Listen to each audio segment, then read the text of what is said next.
Hi, John. Is that Natambi? Good morning. Can you hear me okay?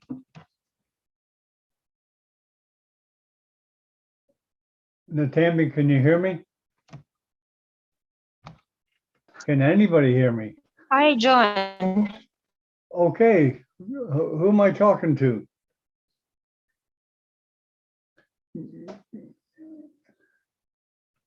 Okay, I got my YouTube on also. Gotta turn it off. Otherwise, you have two sources of sound.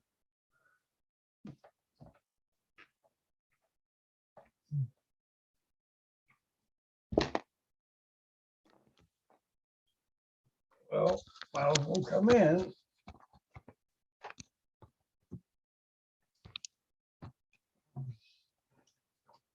My life's a little boring, so I'll come in here and hang around.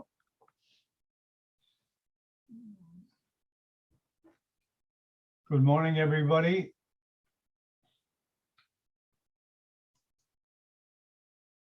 First, I'm going to change my background.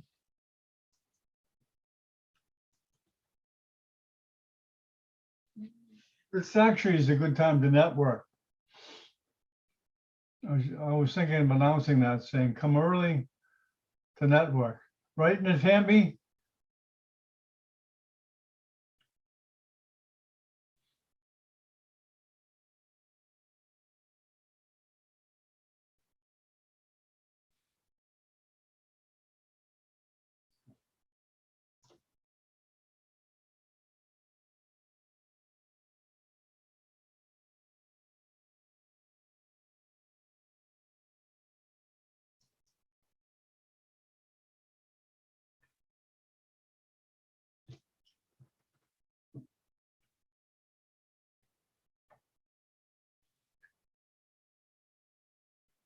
Zanab, okay. Okay. Zanab, are you there, right?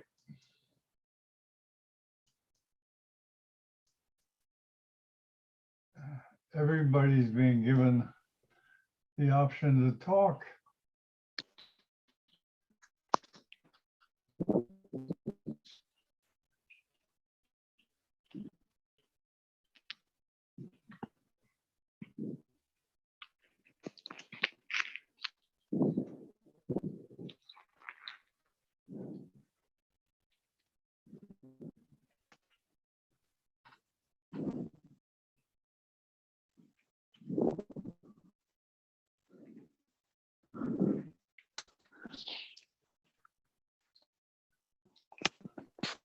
Hello.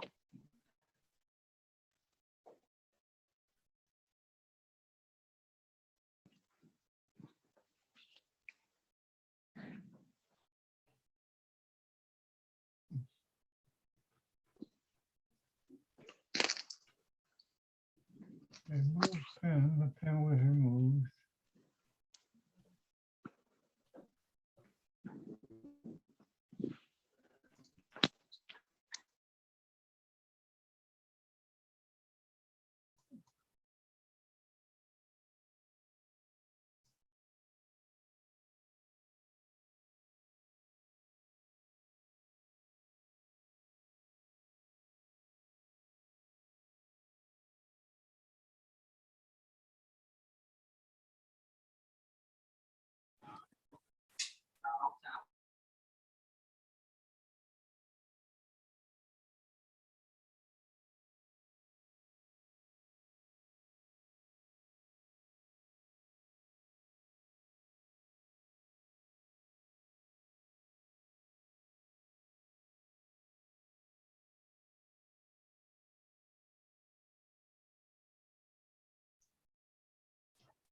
Fifteen minutes.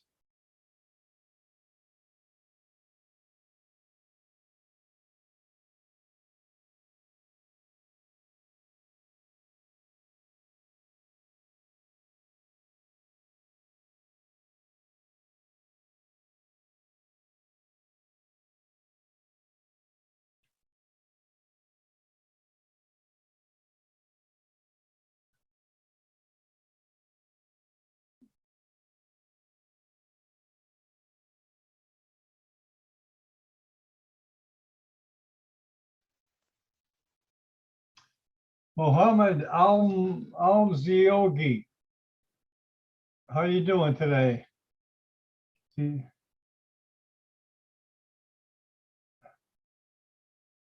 Does anybody want to introduce themselves while we're waiting?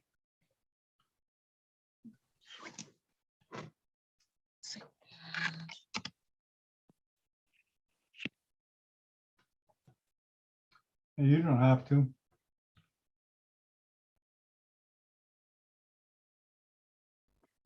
Zara, just a second.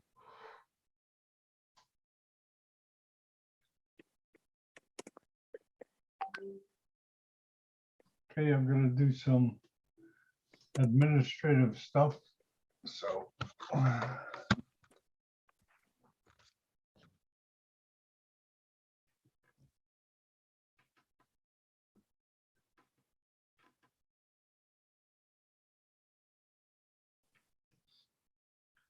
Good afternoon, sir. Who's this? That's Zainab, sir. Oh, good. Okay, great, great. Mhm. Zainab, welcome. Thank you, sir. Do you know how to moderate? Do you know how to use Zoom at all? Yes, sir, I do. Okay, I can make you co-host, you know, and that allows you to let people in. Do you know about that at all? I've never done it, but I think Yeah, I you can try. learn. I'll walk you through it. Let me make you co-host first. You kind of help the broadcast, actually.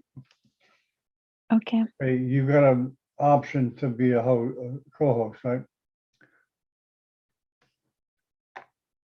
Okay, now your screen will be a little different than a regular attendee or panelist.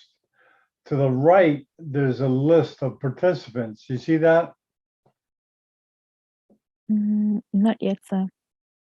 Is that on the right side of your screen of your Zoom? Is that there, the panelists? No, sir. I No, it's only not have the there? chat. No. Oh, okay. Well, just puddle your way around. It's okay, sir. Thank you so much. Yeah, just explore it around. You won't cause any damage. Okay, sir. Okay. Mhm.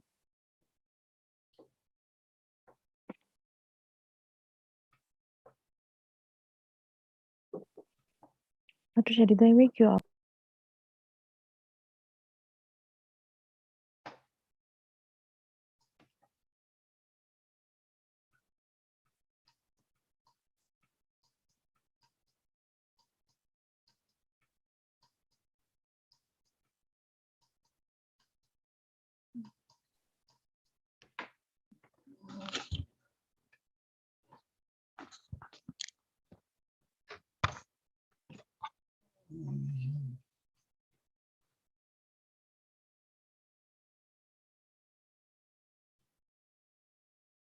Oh, Chandra, you got in?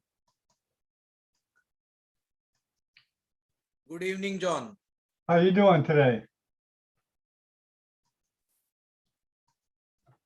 Good morning, should I say?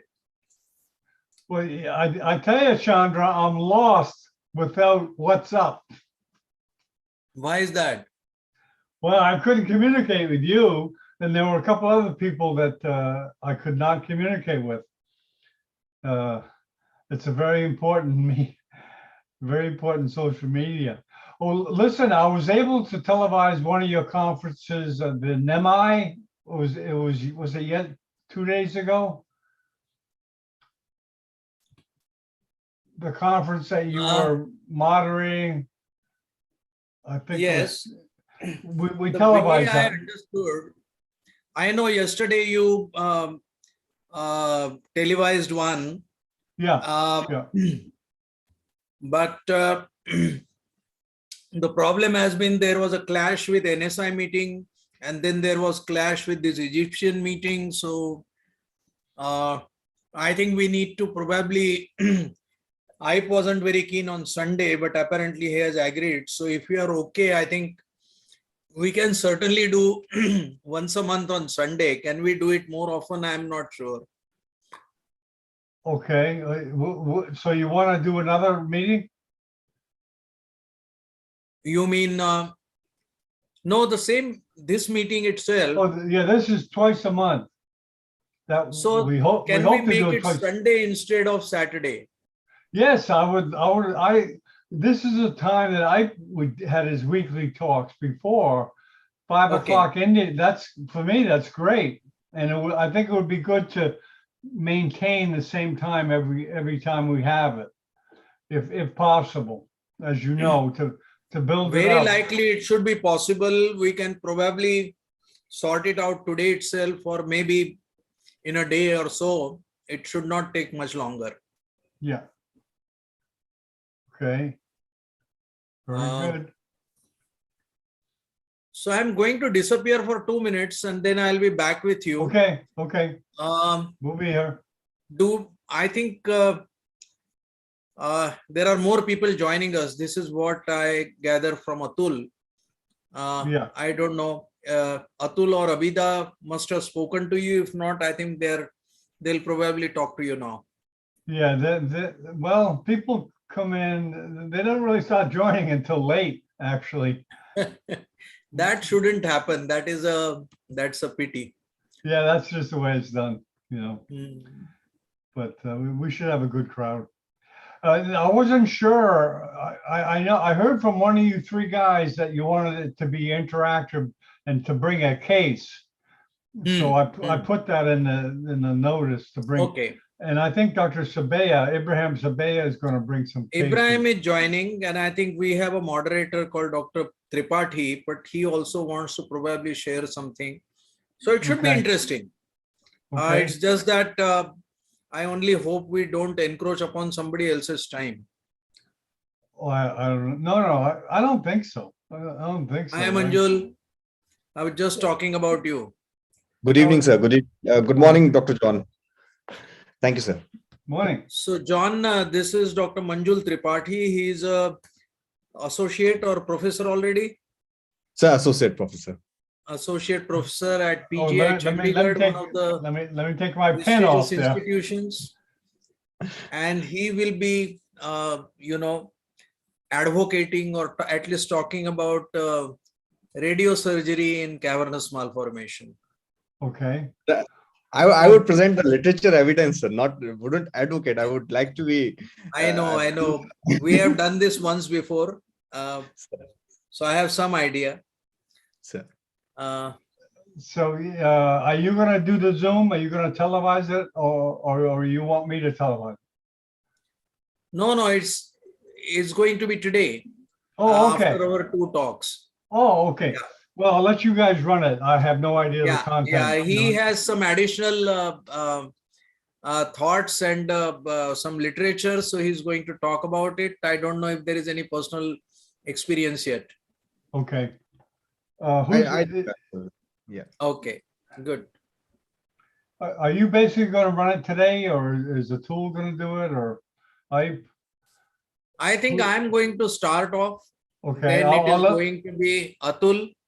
Okay. Then it is going to be Manjul. And then Okay. Ibrahim probably will sum up and have something to add. Okay. As far as I know, Aip should be with us soon, but he's going to present a case. Okay. So I'll introduce you, and then you just basically run the show. Yeah. Okay. Well, very good. Right. So 2 minutes disappearing, and then I reappear soon. Okay. We got about 6 minutes.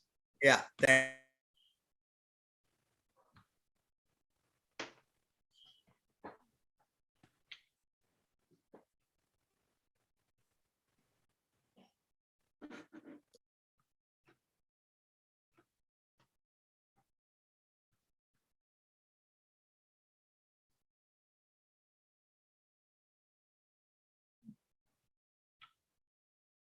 Oh, there you are, Tool.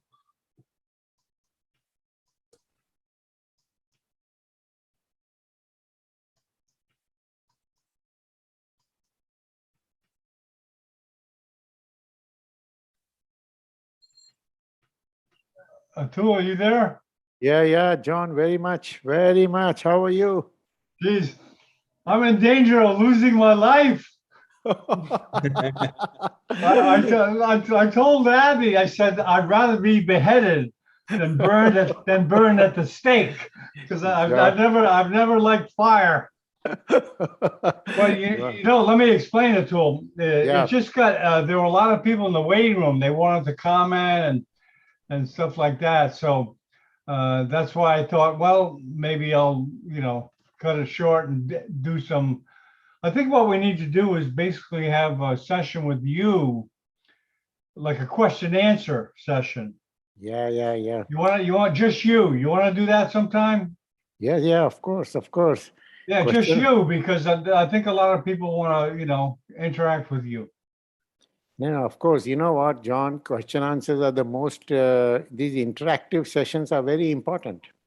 Of Yeah. course, lectures are important and speaking is okay, but interactive sessions have their own meaning and value. You Yeah. agree? Okay. Let me set one up, and I'll send you the banner and everything. Yeah. So we'll do that. But I could see it, you know, in the chat. It was like, you know, people asking this and when this is so. So I No, thought it was absolute. Yesterday, you know, I have received so many mails. You'll be amazed. So many mails I received from all over the place, wanting to know this, wanting to know that. That was Yeah. too much. yeah, that's why you have the fellowship, right? Get the people there. How many fellows do you have? John, before you ask me that question, you see on the screen there is a young Manjul Tripathi. You met him before? Yeah, I just met him this morning. He's one firebrand neurosurgeon of India. Oh, where's And, he at? Where are you at now, Manchi? Manjul, tell where are you? Sir, I am in at Postgraduate Institute of Medical Education and Research. That's in a place called Chandigarh. It's in the northern part of the India, at the foothills of the Himalaya. So okay. I'm nearly around 200 miles away from New Delhi, and it's a tertiary care hospital and a neurosurgical institute. Very So good. This is, John, one of the premier Indian neurosurgical institute. And we have several young people like Manjul in that department and doing very good academic work. And Manjul himself is involved in high-profile neurosurgery in Gamma Knife. Today he is going to talk to us on Gamma Knife. Shekhar Devpujari is there, John? Oh, Very much there. Okay, Shekhar, you have just start your video. Shekhar, I cannot see you because you have to start your presentation soon. yeah, 2 minutes we got. We'll start in 2 minutes. And you, sir. then we have also today, John Ibrahim is going to join us from Jordan, Okay. and he's going to talk on little bit on the subject. Right. So we have, and also Ipe is not there, or is there? Not yet. Yeah, I'm going to turn it over to Chandra. He's basically going to run it. He'll Yes, kind of manage it and determine Yes. what's next, etc. Okay. Okay, Chandra. Okay, Chandra. Right? Okay. But I thought Abhida was the boss. Where is she? I don't think anybody really cares. So I've not Hey, here John, yet. get me on panel. Hey, how you Right. doing? Yeah, I survived a tool. I survived a She's tool. eagerly waiting for you to. He's commuted my death sentence.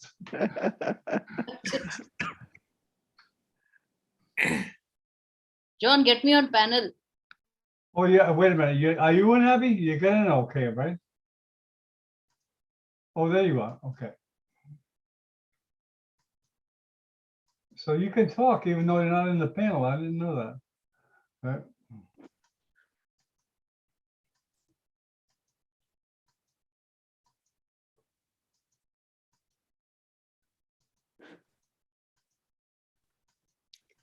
Kelchi is joining, sir. Thanks for allowing me to be here today, and it's really an honor to get introduced by you. Thank you so much. My dear So, Manjul. Abhida, 1 minute left. Yes, 1 minute. We'll start. Hello, I'm ma'am. ready. Here's Abraham. He's a veteran. These. Prince Abram is here.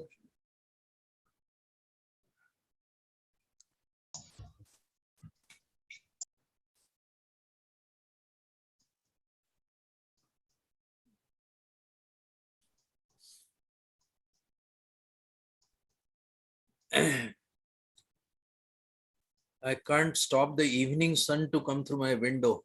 So you will see some glimpses. Same here, Shekhar.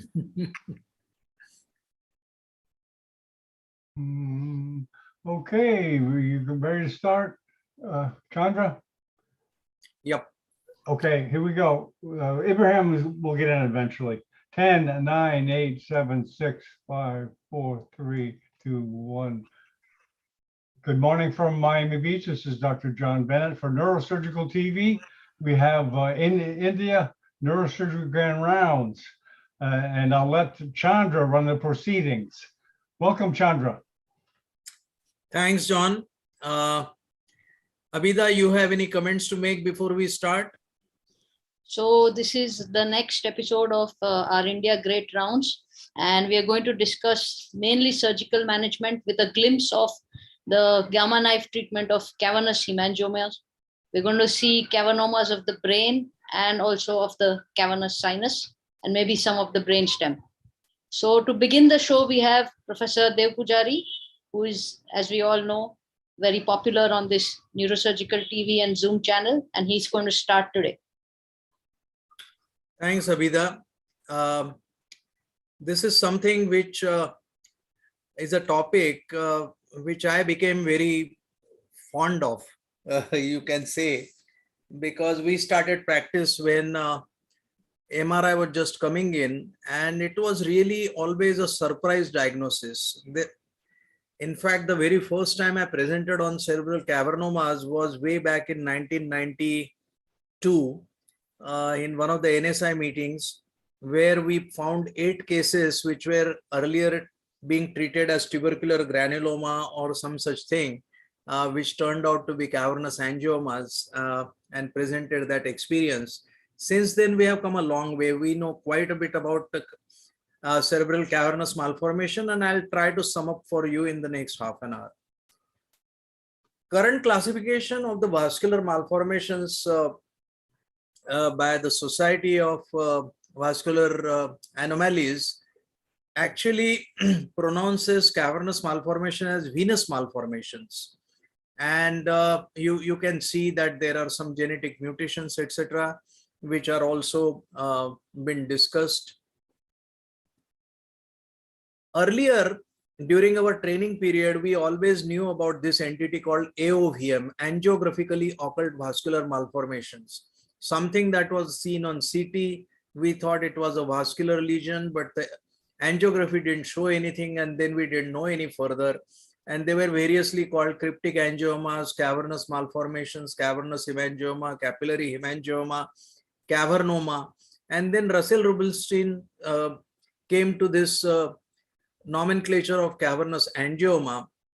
However, current classification is current nomenclature calls it a malformation rather than angioma, which indicates some kind of a tumorous malformation. They can occur anywhere in the neuroaxis, including cranial and spinal nerves, and I'm sure you are going to see some wonderful cases of extracerebral involvement, especially the sinuses getting involved. If you're looking at epidemiology of cerebral cavernous malformation, they are present probably in 0.5% of population, and it becomes symptomatic only in about 40% of cases. They commonly present between 3rd and 6th decade, but about 25% can present in pediatric age group. In fact, we have had a patient less than 2 years who presented to us. Out of this, 118 are the operated cases. We've seen more than 200 cases of malformations which were not surgically treated.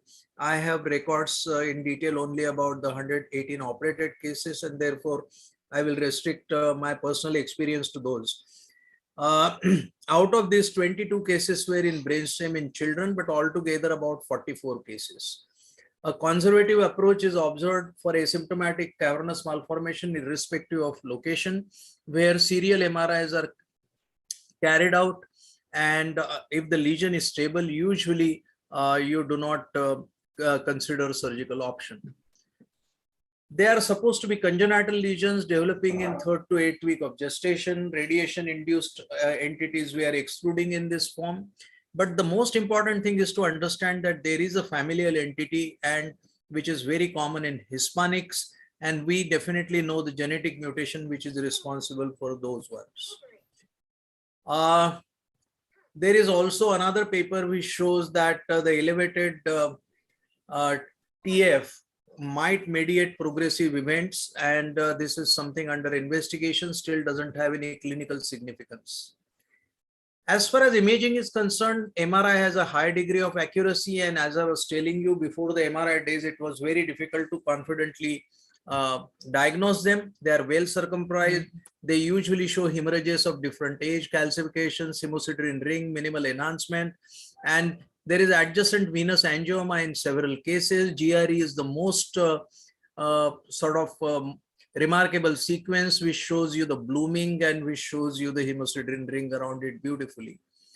Conventionally, the 93 classification from Barrow by Zabramaski actually described 4 varieties, but I think the 5th variety of cystic is well described in neuroradiology literature, and we have also recently talked about giant malformations. Angiographically, they are occult.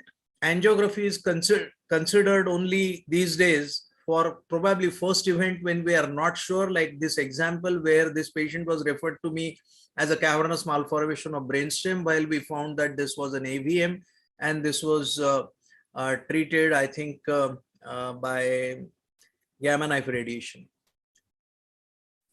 The other thing which is described well is the associated venous anomalies, like you will find in this young boy who came to me again with a diagnosis of cavernous angioma as to what to do, and we could see very well. Today, actually, MRI is probably the preferred mode of investigation because you can diagnose the concomitant cavernous angioma with the DAVF, not DAVF, sorry, the venous angioma. And in fact, earlier it was not possible when we routinely used to do angiograms in this patient, and you can see the caput medusae classical malformation. And if it is draining parenchyma, then obviously not only they are more prone to bleeding, it is also thought that treating them would be hazardous, and you usually leave them alone. So this was one of the first literature review which showed that cavernous malformations with coexisting DVA, and there is another paper recently which not only talks about their coexistence, but the fact that developmental venous anomaly association may increase the risk of intracranial hemorrhage. However, this is still still a controversial subject. I think one of the most important reasons why we are worried about these lesions are the possibility of hemorrhage from these lesions, and the systemic pooled analysis in 2015 actually showed that presentation modality probably is an important factor, as well as probably location. And this was most prominently brought out by this study, which is published in Lancet, which has taken several, I think more than 3,000 patients, and have shown very, very definitively that mode of clinical presentation, that is prior hemorrhage and CCM location, especially brainstem, is independently associated with the propensity for hemorrhage. Like brainstem is almost 8 times more likely to bleed than what would happen in otherwise brain parenchyma. I have heard a very important view on this. Actually, the Japanese literature quotes that brainstem cavernous malformations bleed more than 20 times more than any other place. And the main reason probably, as Dr. Splitser's name I was telling you, he feels that probably they are more eloquent and therefore they are more easily recognized. It may not be that it is so common, but it is certainly seems to be more important. Zabramaski classification not only shows you the various way the imaging, they can be seen on imaging, but the type 2 malformations are supposed to be more prone to bleed and are the ones which are supposed to be definitely advised for surgery.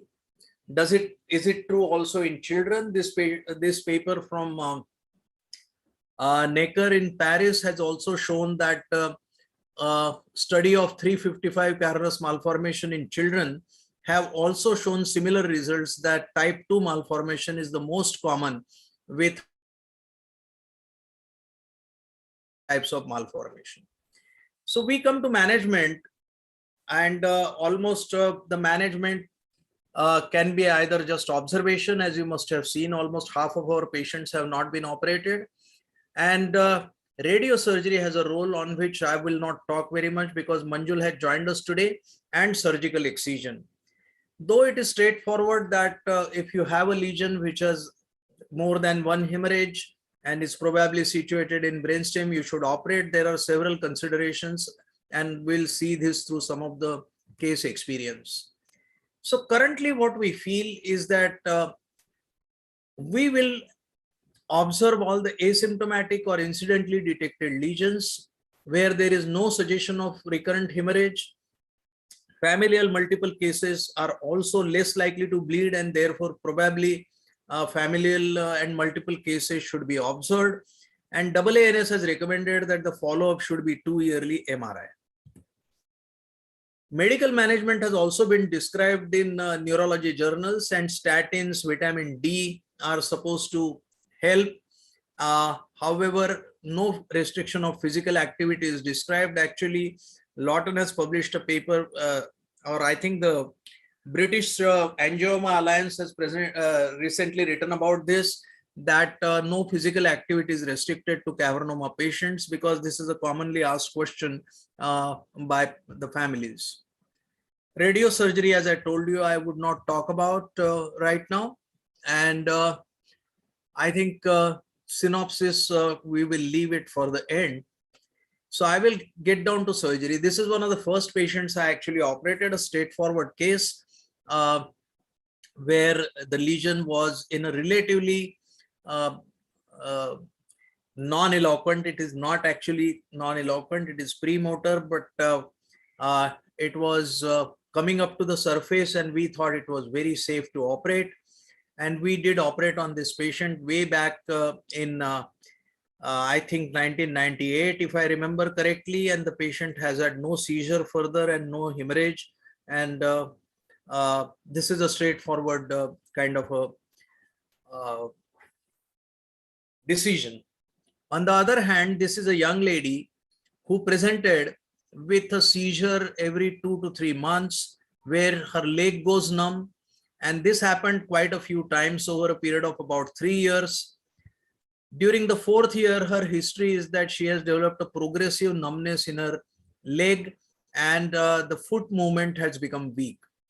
And you can see that it is in an eloquent area. It is in just a premotor area, probably in the foot area, and difficult to approach, mainly because of the location of the central vein, etc. So we thought about this, and we found that between the two veins there was a good enough corridor to go by interhemispheric fissure, as it is shown on this navigation image. And then we went ahead. You can see that 2 large veins are there. One of them has to be central vein, and between them we managed to create a space in the interhemispheric fissure. You allow gradual CSF drainage. I think most of the surgeons who have performed surgery in various fissures will be able to vouch for the fact that you find increasingly developing gap as the CSF comes out and allows me to dissect this malformation. And then you can start seeing that there is a satellite nodule on one side.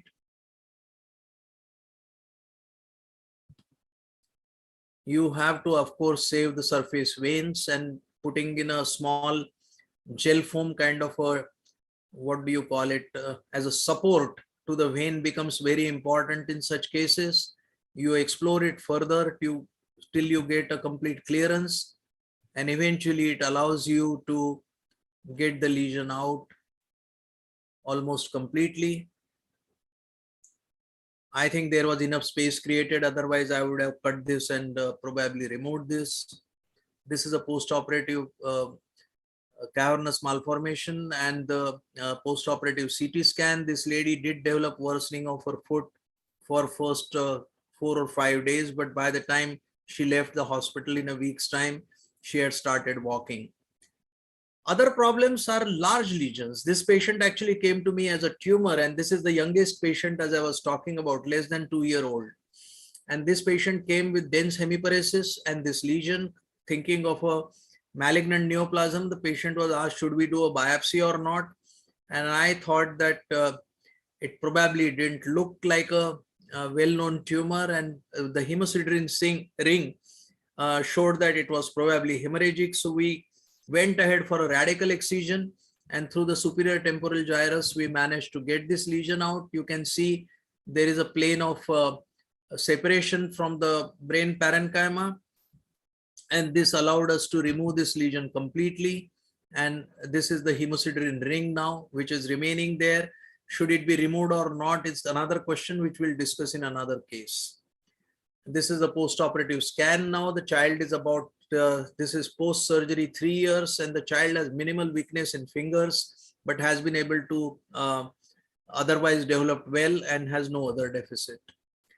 Another case, a young girl who presented with this kind of a cystic lesion was referred to me as a craniopharyngioma. And you can see the hemosiderin here, the minor calcification there, and her hormonal levels were normal. So we went ahead with a transventricular approach, and you can start seeing as soon as the cyst was drained that there was a mulberry kind of a classical cavernous malformation which was removed. This was actually attached to the optic apparatus.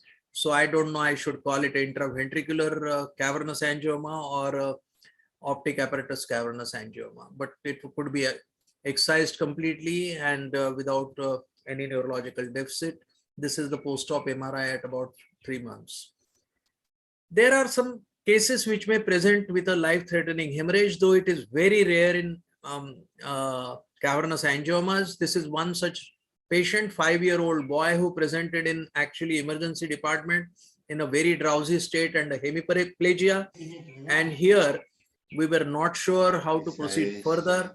And we did an angiogram to begin with, which showed that there was no vascular malformation which could be seen here.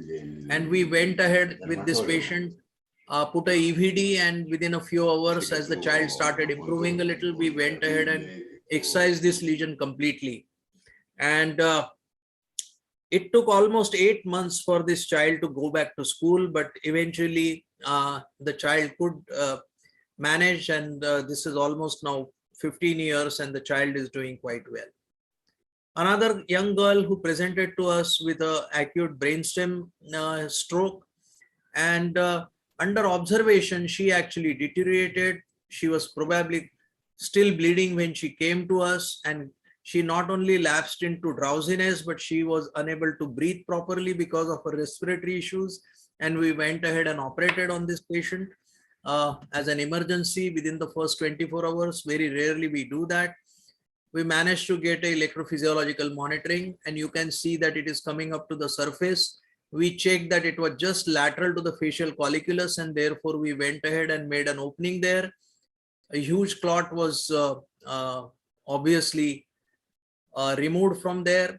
The problem that happens in patients who come with acute hemorrhage like this in areas like brainstem or eloquent area is that once you start removing the hemorrhage, you need to keep on retracting, because the surrounding brain is not only edematous, it is fragile, and it is very difficult to keep the opening. And therefore you have to literally do this with a dynamic kind of a retraction with your suction, and graduated suction therefore is extremely important apart from continuous monitoring. And it was successful in this patient, and we managed to save her, send her home in about 4 weeks with a Ryle's tube, which came out in about 2 months' time. This is the post-operative scan. So removal of brainstem cavernous angioma has its own challenges, but as is shown by this meta-analysis, it is safe, and it is certainly better than the natural history of the disease, and therefore it is worth going for. Frameless stereotaxia and ION has added to the safety profile, and tractography certainly has to sort of warned us as to what is the best way. Going through the floor of the fourth ventricle is not always the best way, and therefore we are looking more and more to the lateral corridors for this kind of a lesion, unless it is directly presenting in the fourth ventricular floor, like this patient, where I had to remove it from the fourth ventricular floor. Again, the same thing, we managed actually to remove this lesion through the midline split, and you can see that we have managed to restore the patient's full eye movements, and he could manage to walk by himself in about 3 to 4 weeks time. I think the same rule applies even through cavernous angiomas of brainstem in children. This is one of our patients. This girl was appearing for her 8th standard exam when she developed diplopia with headache. You can see the anterolaterally placed cavernous malformation on the left hand side between the 5th and the 7th nerve, and this was seen much better on tractography, where you can see that the only corridor probably is in front laterally, and therefore we went ahead with this retromastoid approach, and you will be able to see that just below the 5th nerve entry zone, you could actually see there was a discoloration where we managed to open a small, we managed to make a small opening, and from there the whole cavernous malformation could be gradually delivered on one side till arachnoid was seen properly and the gliotic tissue was seen medially. More and more nodules are coming out. Altogether 4 big nodules came out from this cavernous angioma.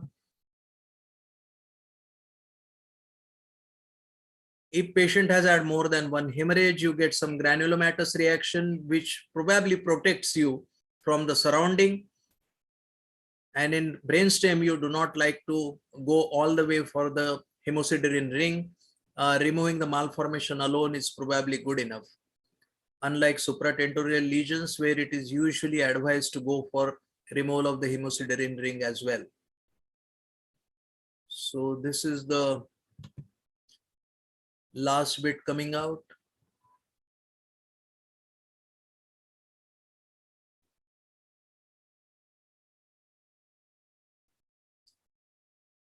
This is the post-operative scan at 3 months, which shows a good excision, and her eye movements were completely restored, as you can see on this photograph. This is another young man, 17-year-old actually. When he came to me, he has already had 2 surgeries prior to coming to us for removal of this malformation, and obviously it had not been completely excised. And this kind of multilobulated cavernous malformations can be difficult because some lobules can be missed. Again, through a standard retromastoid approach, this can be removed, and this man is actually working now as a reception at one of the well-known hotels. So he's restored to his full working capacity in about a year's time. This is another lesion, which is again anteriorly placed, and here we had to do actually a pre-sigmoid approach. We went in front of the sinus, which makes it very easy for you to get onto the lesion directly.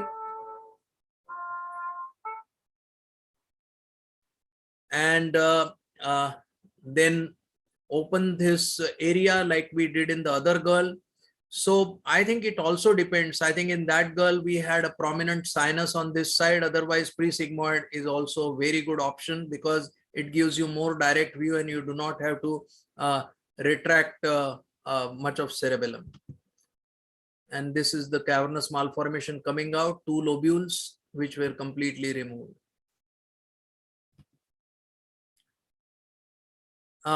This is the post-operative picture.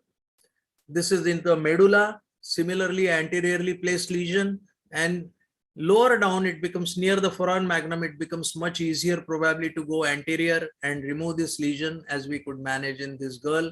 I don't think I'll take you through the video because you have several other important talks coming up, but this could be completely excised just by retracting this and going just below the lower cranial nerves. This is the post-operative picture. Higher lesions in midbrain become quite difficult to approach, especially if they are not coming subependymally or coming up to the surface. This patient, we were waiting to decide if we in which way should we operate, but he actually rebled and developed hydrocephalus. And then it became very clear to us that we should approach this to the third ventricle, which is what we did. And you can see that this is coming out very nicely. Once you have gone through the dilated foramen of Monro, you could get this if the foramen of Monro is not dilated. And earlier we were thinking of a sort of a choroid fissure approach, but here it was probably easier. And this patient improved except for eye movements. Everything else in about 3 months' time. The eye movements took much longer to improve. This is the post-operative scan. The other kind of presentation which occasionally necessitates for you to operate on these lesions is, of course, the seizures. And this 9-year-old girl presented with intractable seizures, 1 episode or 2 episodes of hemorrhage. As you can see, she used to lose her speech during the seizure. So it was really a point, should we operate on her or should we treat her by radiosurgery? But the parents decided to go ahead with surgery. And especially after doing a functional MRI and tractography, we thought that we could probably do it by a transsulcal approach without causing this. Then the issue remained is, should you remove hemosiderin or not? The literature is a little confusing, but it seems that more than removal of hemosiderin, if you operate within 2 years before the seizure disorder becomes chronic, you get better results. And hemosiderin removal does add to the excision rate, especially in patients who have waited longer. So this is the lesion. I think I'll just take less than a minute. By a transsulcal route, this is being removed, and we could actually manage to remove the hemosiderin as well with the lesion, which was fairly well circumscribed. These are the pictures. This is the post-operative scan, and this girl is actually now in professional sports 6 years after the surgery. I think if the lesion is in the hippocampus, especially on a non-dominant side, it is fairly easy to decide how to operate on this patient. But when it is on the eloquent side, and especially in a high-functioning individual, this lady we operated awake and with mapping and managed to remove this lesion completely and gave her a seizure-free now more than 10 years, I think. Very rarely you get a patient who has a large cavernoma which has bled and some other cavernomas which have not bled. So this patient was treated by removing this cavernous angioma, and this was left alone. And he was asked to come back after 3 months. He came back after 3 months. I don't think there is much to see on this. And this was removed, as you can see, and a small dot was seen here. But before he could come for his 3 months follow-up scan, he bled onto the opposite side.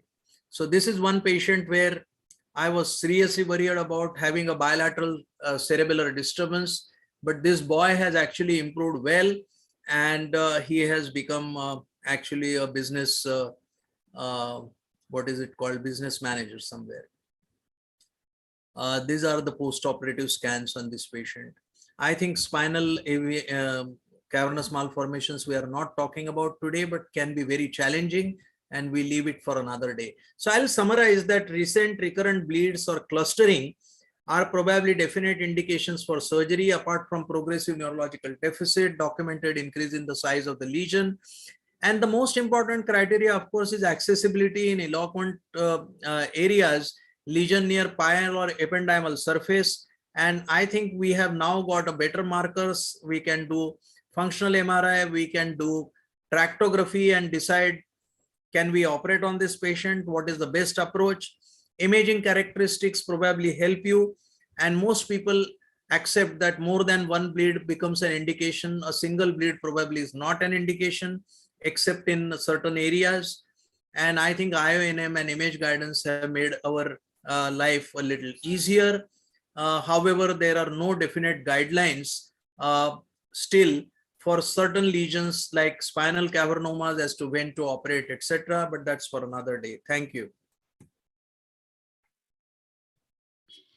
Thank you, sir. We'll have questions at the end. So as you have seen in Professor Devpujari's talk, these benign lesions have sometimes occur in pretty notorious locations. And that's what makes surgery for these lesions challenging. And the timing of deciding the timing of surgery and the indication of surgery becomes important. Now we will have Professor Atul Goel, who is, as we all know, the king of Zoom, presenting his experience with extracerebral cavernous hemangiomas, mainly in one of the most notorious locations of the brain, that is the cavernous sinus. Sir.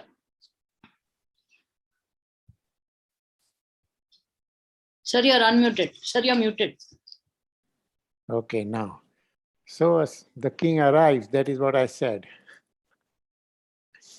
So I will be talking on, wait a minute.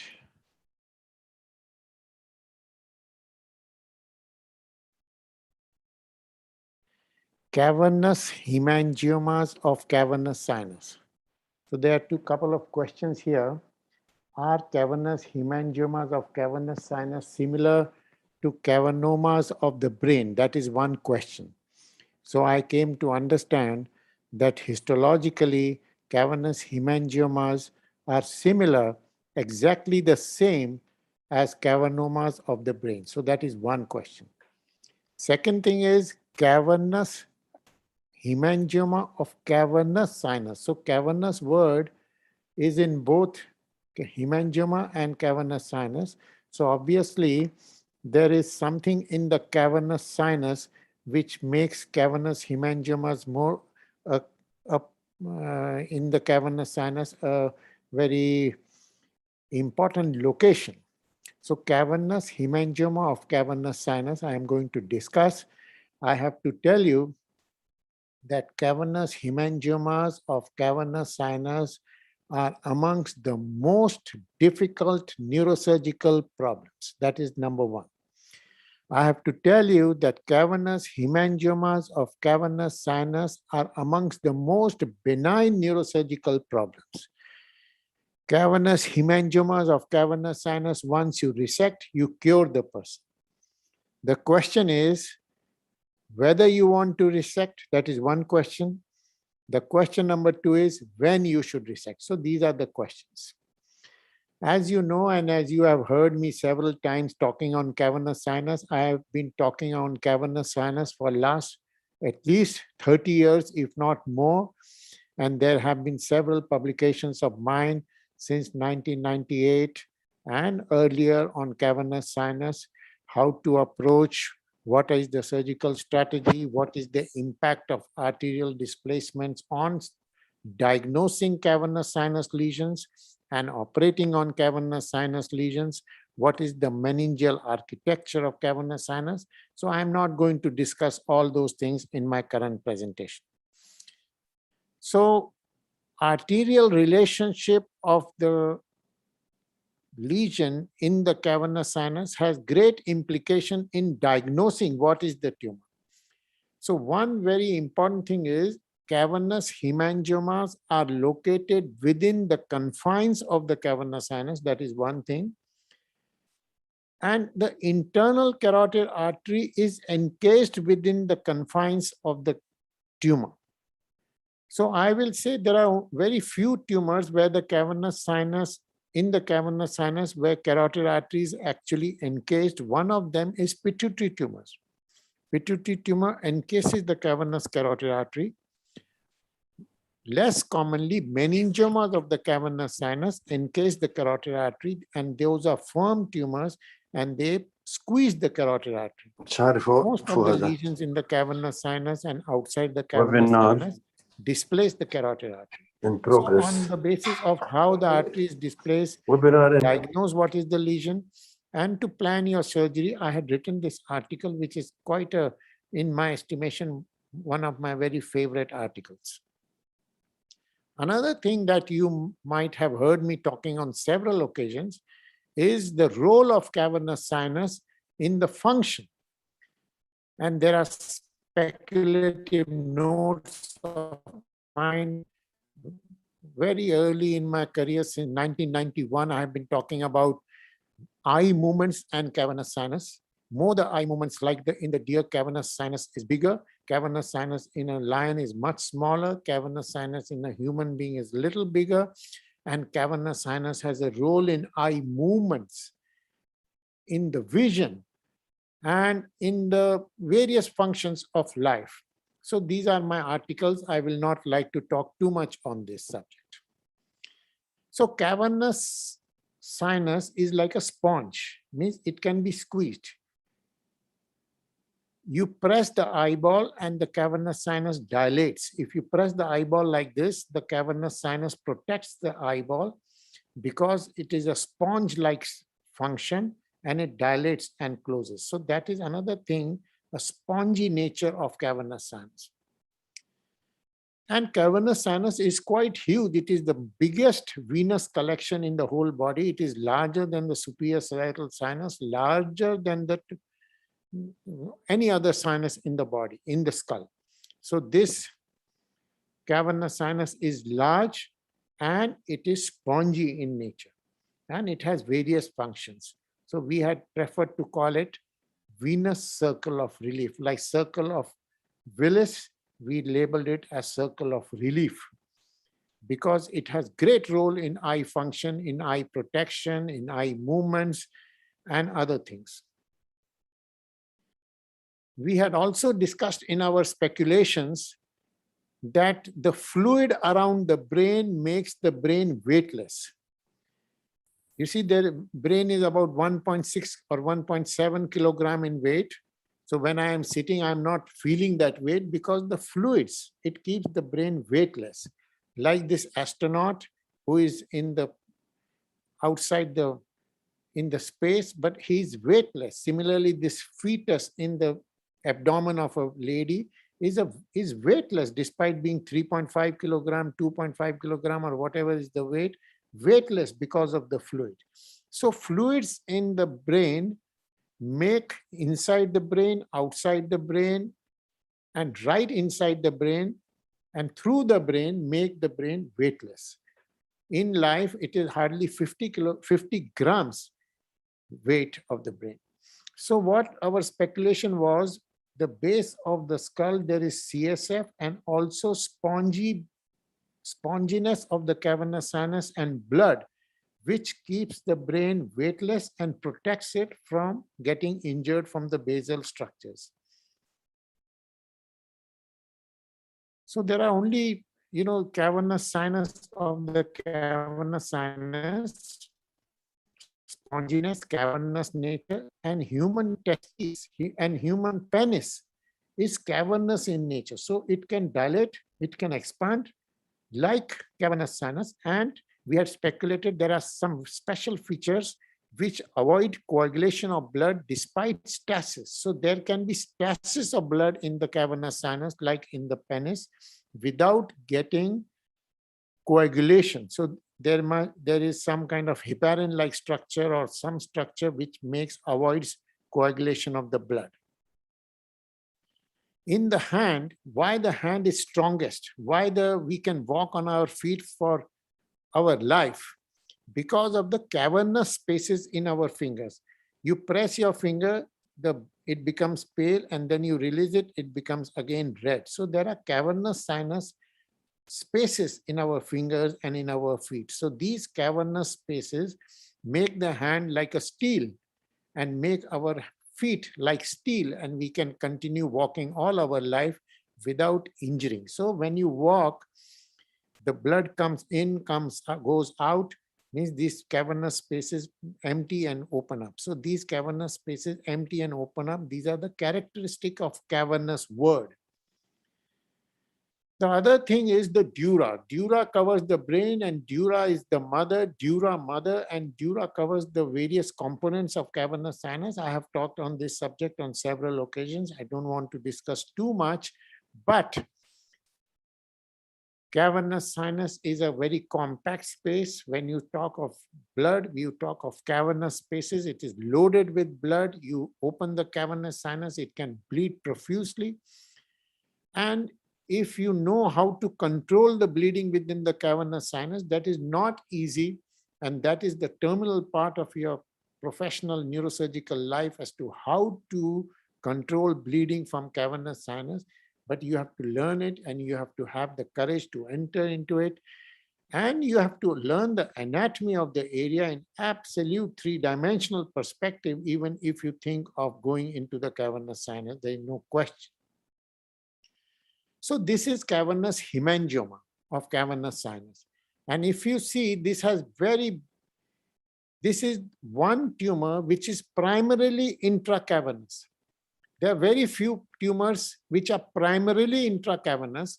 And if I think about it now, I cannot think of any tumor which is primarily intracavernous. So this is the tumor, cavernous hemangioma of cavernous sinus, which is intracavernous sinus located within the dural confines.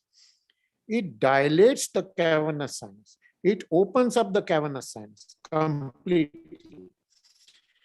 And when it opens up the cavernous sinus, you can see its extension towards the orbit, towards the Meckel's cave, and from the intercavernous sinus. This is going towards the sella, but it will have a complete dural margin and it will never go inside the sella. So this is the characteristic radiological picture of cavernous hemangioma of cavernous sinus. And the other very characteristic thing is it encases the internal carotid artery like very few tumors in the brain or in this region do, like encasement of the internal carotid artery. So when you are planning the surgery, you have to know very clearly and very definitely that this you are going to deal with cavernous hemangioma of the cavernous sinus, because all other tumors are different. And this tumor is, I said, one of the most difficult neurosurgical operation, one of the most bloody neurosurgical operation. You operate and it bleeds profusely during the entire surgery. And why it bleeds is a question which still is going to be sorted out in my mind. I'm working on that hypothesis. The tumor, you see, it remains entirely within the dural confines towards the intercavernous sinus, and less commonly, there are evidences of bleeding within the tumor. It encases the internal carotid artery. It displaces the nerves on the lateral wall of cavernous sinus. The fifth nerve, the third nerve, the fourth nerve are displaced around the dome of the tumor. And this is an absolutely important surgical information, that you will not get third nerve, fourth nerve within the confines of the tumor. Other important thing that we have realized more recently actually, that the sixth nerve is located along the base of the tumor. So along this area of the dome, third nerve is located on the superior dome of the tumor. Sixth nerve is located on the inferior dome of the tumor. This is also one very important surgical parameter when you're going to operate. So the question is, no matter how big the tumor becomes, it is a benign tumor. It respects the mother dura, and it has its own, it opens up the cavernous sinus in a very beautiful fashion. So if you want to really see the confines of the cavernous sinus in a panoramic manner, this is one tumor where you can see the beauty of cavernous sinus if you are able to see within, because it is going to be bleeding very heavily. So this is going towards the intercavernous sinus, towards the Meckel cave, internal carotid artery is encased. The cranial nerves are displaced on the dome of the tumor. This information is absolutely critical. And the sixth nerve is displaced on the inferior dome of the tumor. So it extends in the Meckel cave, but displaces the fifth cranial nerve. And also it has a discrete, you see, it does not come actually in the Meckel's cave. It is within the dural confines of the cavernous sinus. Meckel's cave is a separate dural confine for the fifth nerve. It does not, it is not, Meckel's cave is not intracavernous.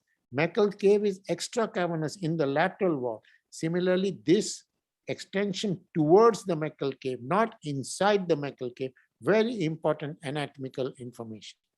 So if you see many of these tumors, they have very characteristic extension. You see this shape is very characteristic and very every tumor is almost similar in the shape. Lateral wall is displaced, goes towards the intercavernous sinus. You see, this is another tumor towards the intercavernous sinus, not actually transgressing the dura and going into the pituitary gland.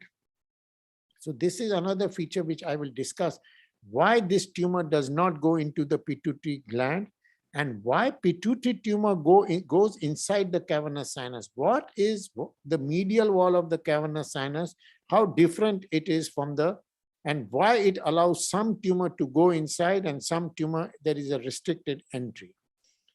So this is another cavernous hemangioma of cavernous sinus. You see the extension, little bit here, little bit there. This is another case of cavernous hemangioma which was operated and recurred. And this patient had NF2, multiple cafeolar spots all over the body and also basilar invagination and quite a instability at the cranial vertebral junction. There is all kinds of features suggestive of NF2, and you see this quite a bit. So we did craniovertebral realignment and stabilized the patient. Remarkable clinical improvement. This recurrence was there, but it was asymptomatic. We did not touch it. So this patient also presents a very important, whether there is a syndromic association of cavernous sinus in its origin and its presentation is a thing to be studied. So this is the cavernous sinus, and it is, you can see the structures within the cavernous sinus. This nerve is, the tumor arises within the space, within the venous space. Sixth nerve is displaced downwards. These nerves are displaced laterally. The tumor extends along the intercavernous sinus, superior and inferior, towards the contralateral side. So on several occasions when I have operated, I have seen the opposite carotid artery through the tumor extension. It is a common feature. So we have to know the anatomy in all its perspective. Trigeminal neurinomas are located in the lateral wall of the cavernous sinus. They do not encase the carotid artery. Pituitary tumors, they are in the confined dural space, but they rarely, and not rarely, but involvement of the carotid artery and cavernous sinus makes these tumors different. So this tumor which does not enter into cavernous sinus and tumors which enter into the cavernous sinus are different histologically and behaviorally. So this is the pituitary tumor entering into the cavernous sinus, and why this tumor enters, others tumor do not enter, is just has to be studied. So this is a tumor of paranasal sinus. It displaces the whole structure. This is angiofibroma. It never enters into cavernous sinus. Is extracranial, extradural in nature. This is a tumor which I have presented on several occasions. There is a hemangiopericytoma in the orbit and a schwannoma in the cavernous sinus. Very vascular lesion. You see the vascular. This follow-up, I have more than 25 years follow-up on this patient and absolutely cured following removal of hemangiopericytoma and this schwannoma. So we have to know this anatomy and learn this. This is meningioma. This cavernous hemangioma will never go across the dura. This is a pituitary tumor which elevates the dural roof of the cavernous sinus. Cavernous hemangiomas also do, but not in this shape. So what is medial compartment of cavernous sinus? What is medial dural wall of the cavernous sinus are the issues. So we had written about what are the radiological features of cavernous hemangioma, and we have studied on several occasions in literature. So let me go again on cavernous hemangioma and show you some more images. You see the elevation of roof of cavernous sinus, but not in the fashion in which pituitary tumor does. It is a, because it is cavernous sinus primary, it elevates like this. It goes in the cavernous sinus, intercavernous sinus. So this is the very characteristic extension. I must tell you that this extension was not ever discussed in the literature. And before the era of CT scan and MRI, these tumors were undiagnosed. So this is another tumor, encasement of internal carotid artery, and right within the So these are enclosed within the cavernous sinus. These can sometimes present with bleeding within it, encased. This is a huge tumor. You see how it is go. The other thing is, which makes me wonder, angiographic, it is such a vascular tumor, it bleeds profusely through the surgery, but it is angiographically occult, means angiogram does not show vascularity. So whether the tumor indeed is vascular, whether the location is vascular, what makes it bleed, what does not makes it bleed is a issue which has to be discussed and understood. So my experience, personal experience is 47 cases of this rare tumor. And this is amongst, I will say, I have not heard of anybody having this 47 cases. Now I have a little bit more. This is my older experience. So we had analyzed 27 cases some years ago. So that analysis I'm going to present. So majority of these tumors are in middle-aged group. Symptoms are acute. And other thing which I want to talk about is headache is a very common symptom. Now, which tumors you will operate and which tumor you will not operate is one very important issue, because you can create cranial nerve deficit, you can create sixth nerve damage, you can create third nerve damage following surgery in this vascular tumor. So if the patient presents with only headache, you might not consider surgery and you might consider gamma knife as an option.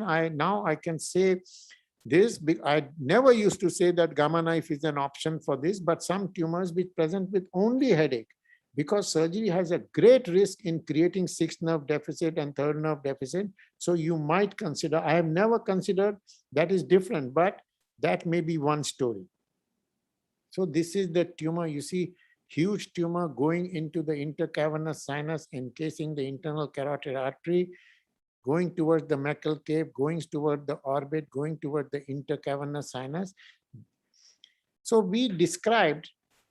I described in 1997 extradural approach to cavernous sinus. We all know Vinko Dolentz's work in vascular lesions. He described for internal carotid artery aneurysms extradural approach, but for the tumors, this was the first article for intracavernous sinus tumor, where we described extradural approach. Now, intracavernous sinus tumor, cavernous hemangiomas are the primary tumors. So for this approach, which we described on the basis of 13 cases in the year 2003, this is the most beautiful approach. This is a benign tumor, brain is not tight, and extradural approach is now many people in the world are actually doing, but this was for the first time in the literature, this tumor extradural approach was discussed. So we have observed some cases, but they are basically surgery has been always my preference. But if the person comes with only headache, I will now think about it. I'm not saying. So in 1992, this was the first case probably in the literature where a total resection of cavernous hemangioma was shown in a publication. So this is post-operative, you see complete resection in 1992. So about 30 years ago, I did this case. This case also, this is a post-operative image I showed you earlier. This complete resection about 25 years at least earlier I had done. So this was the tumor of a very high profile person. Somebody had operated partial resection and this was removed completely. This is another tumor which I had removed several years ago. Extradural approach is the approach for these tumors, and there is no other approach in my estimation. You come from the brain, if you come from this direction, you might probably harm the integrity of the cranial nerves. You come from here, I will show you how to operate on the cranial, how to displace the cranial nerve. This is post-operative image. This is another tumor, which is very rare tumor. You see there is a flow-related aneurysm. I operated about 25 years ago this case. And this is an aneurysm in the feeding vessel like AVMs. And this is encasement of artery. And I removed this tumor. And you see, I clipped this aneurysm and I published this long time ago, about 25 years ago. So this is one tumor, and I want to show briefly the video of this. Unfortunately, this is not running, this video.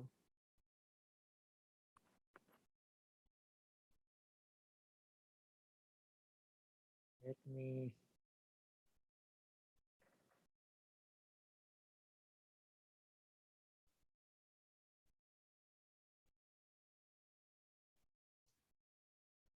I'm sorry, this video is not running. I will come back to you maybe to show this video of transgastrian ganglion approach.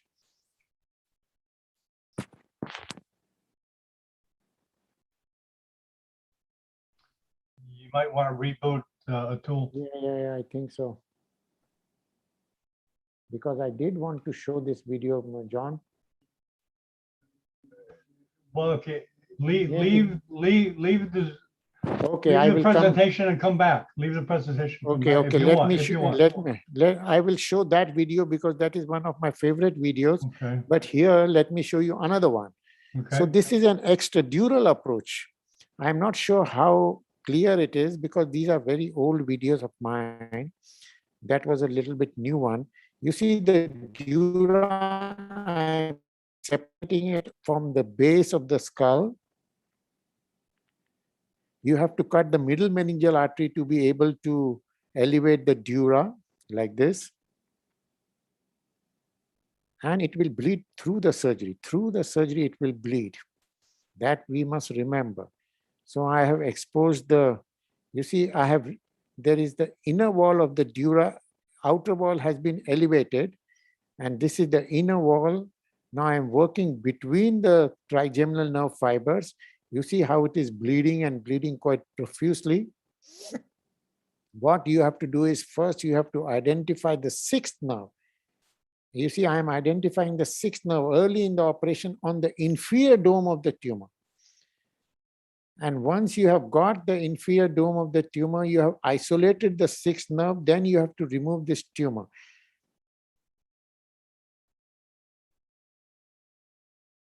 You have to work within the cavernous sinus. So these are not easy tumors, as you can imagine. But if you can handle the bleeding, if you can handle the tumor, and I do not coagulate too much in general. You see, there is a bleeding from the carotid artery, which you can control. There is a spurter from the inferior lateral trunk of the cavernous sinus from where majority of these tumors are supplied. You coagulate this, you coagulate the middle meningeal artery, and the whole, such panoramic view within the cavernous sinus, you cannot get in any other tumor. This is the internal carotid artery within the cavernous sinus. I'm not sure if you can appreciate that, but this suction is pressing on the carotid artery with a small piece of Surgicel, and this tumor is completely removed across the midline actually. This is the post-operative image. Wait.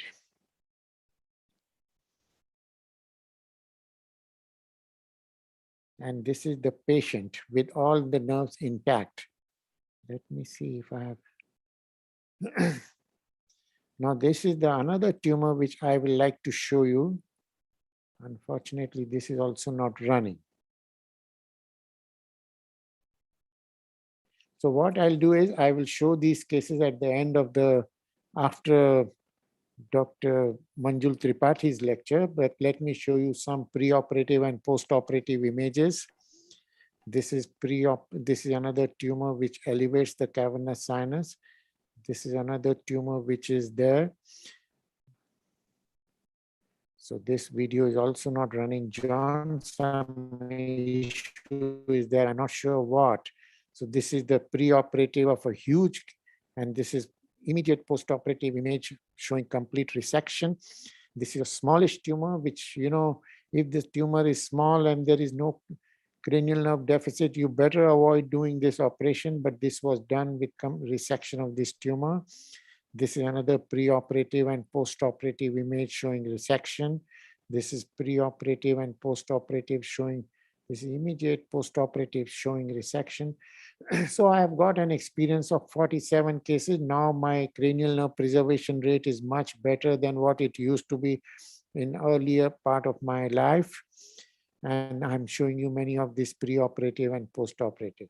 So these have been the problems. 7 patients had intraoperative carotid artery bleeding. In one case, I had to suture the rent. And in the same patient, there was large artery where I had to ultimately sacrifice the artery, and this patient died. One patient died of delayed pulmonary embolism, and cranial nerve 6 could not be identified. And this is from my own experience of only 22 cases. I have not analyzed my 47 cases. So 6th nerve could not be identified in 7 out of 22 cases. So we have to know that this nerve can be in serious danger during surgery. So what I'll do is I will like to stop here and maybe come back to you after some time showing those videos. So my dear friend, thank you very much. And I hope you enjoyed this brief presentation. This is a difficult surgery. This is a dangerous surgery, but this is surgery on benign tumors. You cure if you have the will, if you have the power, if you have the talent, you can cure these patients. Okay, thank you very much. Thank you, sir, for showing us how to deal with this formidable tumors in this most dangerous location of the skull base. And it was a very interesting and excellent lecture, sir. And as we move on, I invite Professor Sibi to present his interesting cases, and then we move on to Dr. Manju. Dr. Sibi, are you there? Yes. Yeah, thank you very much indeed. Thank you for having me. Say hello to Abida, to Atul, to Chandra, to Ivan, and all the panelists and participants. It's a great pleasure to be with you. I'll just share the screen.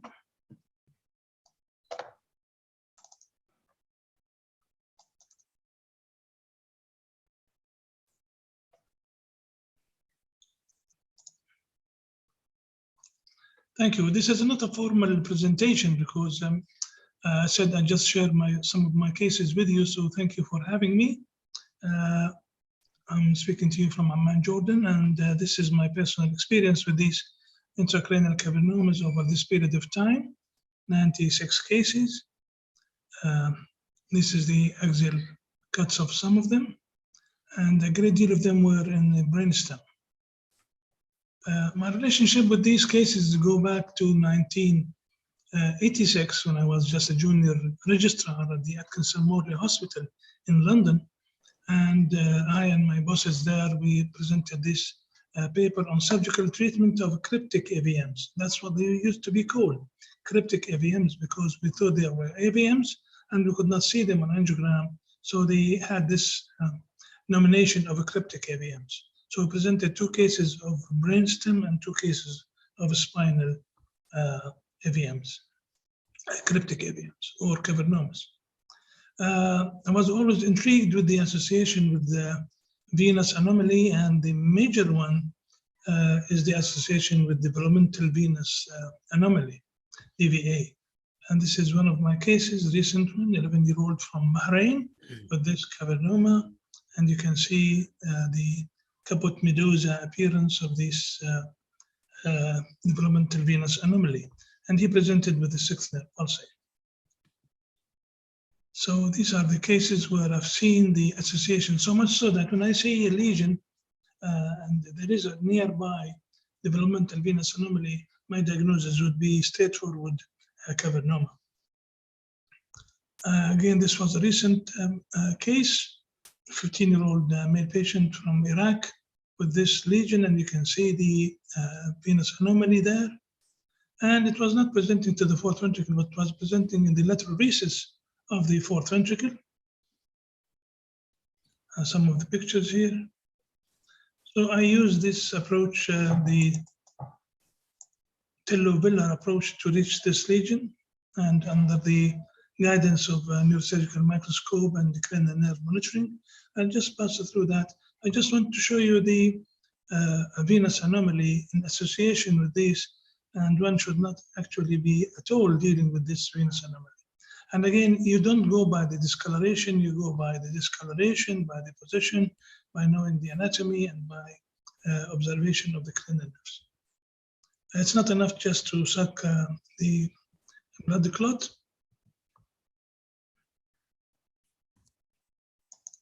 One has to go and remove it completely, otherwise you will have recurrence because you left a lesion.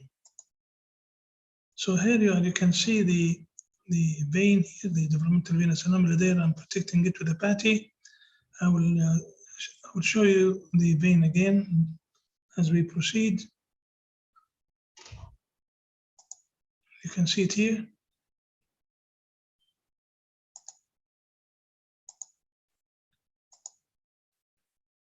So again, one has to go around it, and sometimes you will find bleeders, arteries that feed this cavernoma that you have to coagulate. Again, you can see my aim of showing you this is to show you that you have to preserve the associated venous anomaly. But again, you have to remove the thing completely, otherwise you have recurrence. Totally removed.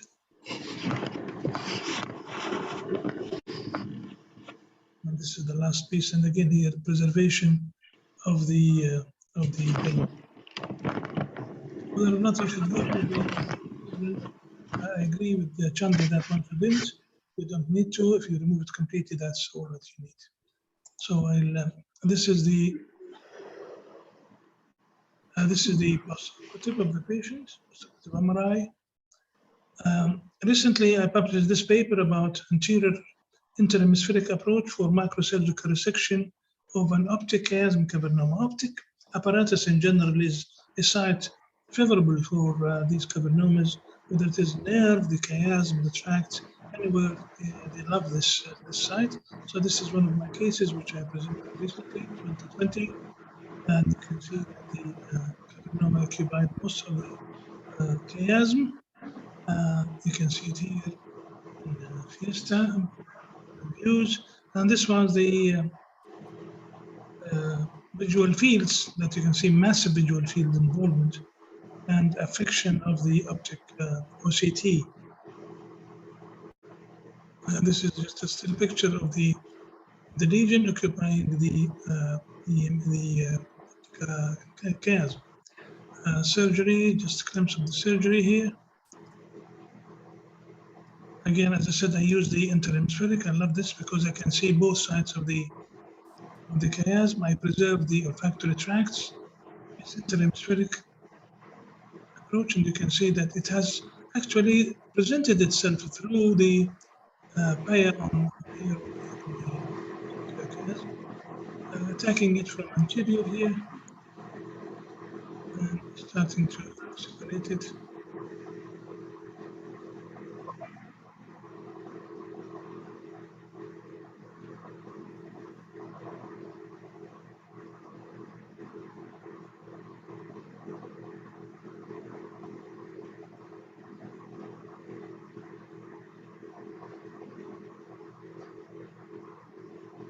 Where we have removed it completely, and you can see the last piece being removed,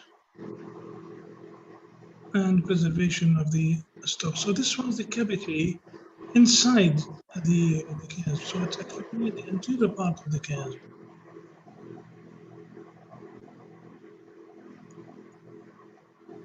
This was the histology. It was cavernoma, and follow-up of the visual field defect showed that in 6 months' time, major recovery of the visual fields from this to this. And this is the patient, preservation of their movements and preservation of their visual fields. So this is the pre-op to be compared with the post-op. I came across this paper which really intrigued me, 2015 in Science Direct, chiasmatic cavernous hemorrhage, to treat or not to treat. I did not think that was an option, especially if there is a major visual field defect, but this paper says they actually waited on this patient. This is from France, from Bordeaux, and they showed this pre and post or after observation, and they showed that the visual fields improved on just observation.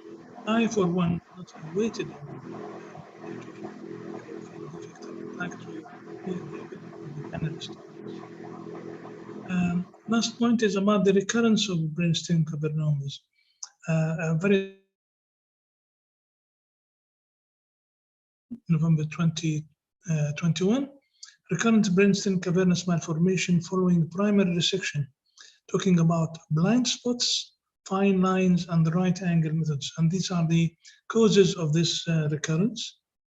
So they reported in this period between 97 and 2018, 213 patients, and 14 of them underwent repeat resection. And they attributed this to blind spots, they did not follow the lines of the resection, and the wrong angle of resection. The point of, can these tumors or can these cavernomas grow? The answer is yes. And this is evidence from the literature. These tumors would actually evolve like this, from small one like this to small one like this, from this to this, and so on. So the question is, why are they growing? Are they tumor or the tumor-like lesions? And actually, they grow if they have a bleed. And this is the question also I'd like to hear your views about it.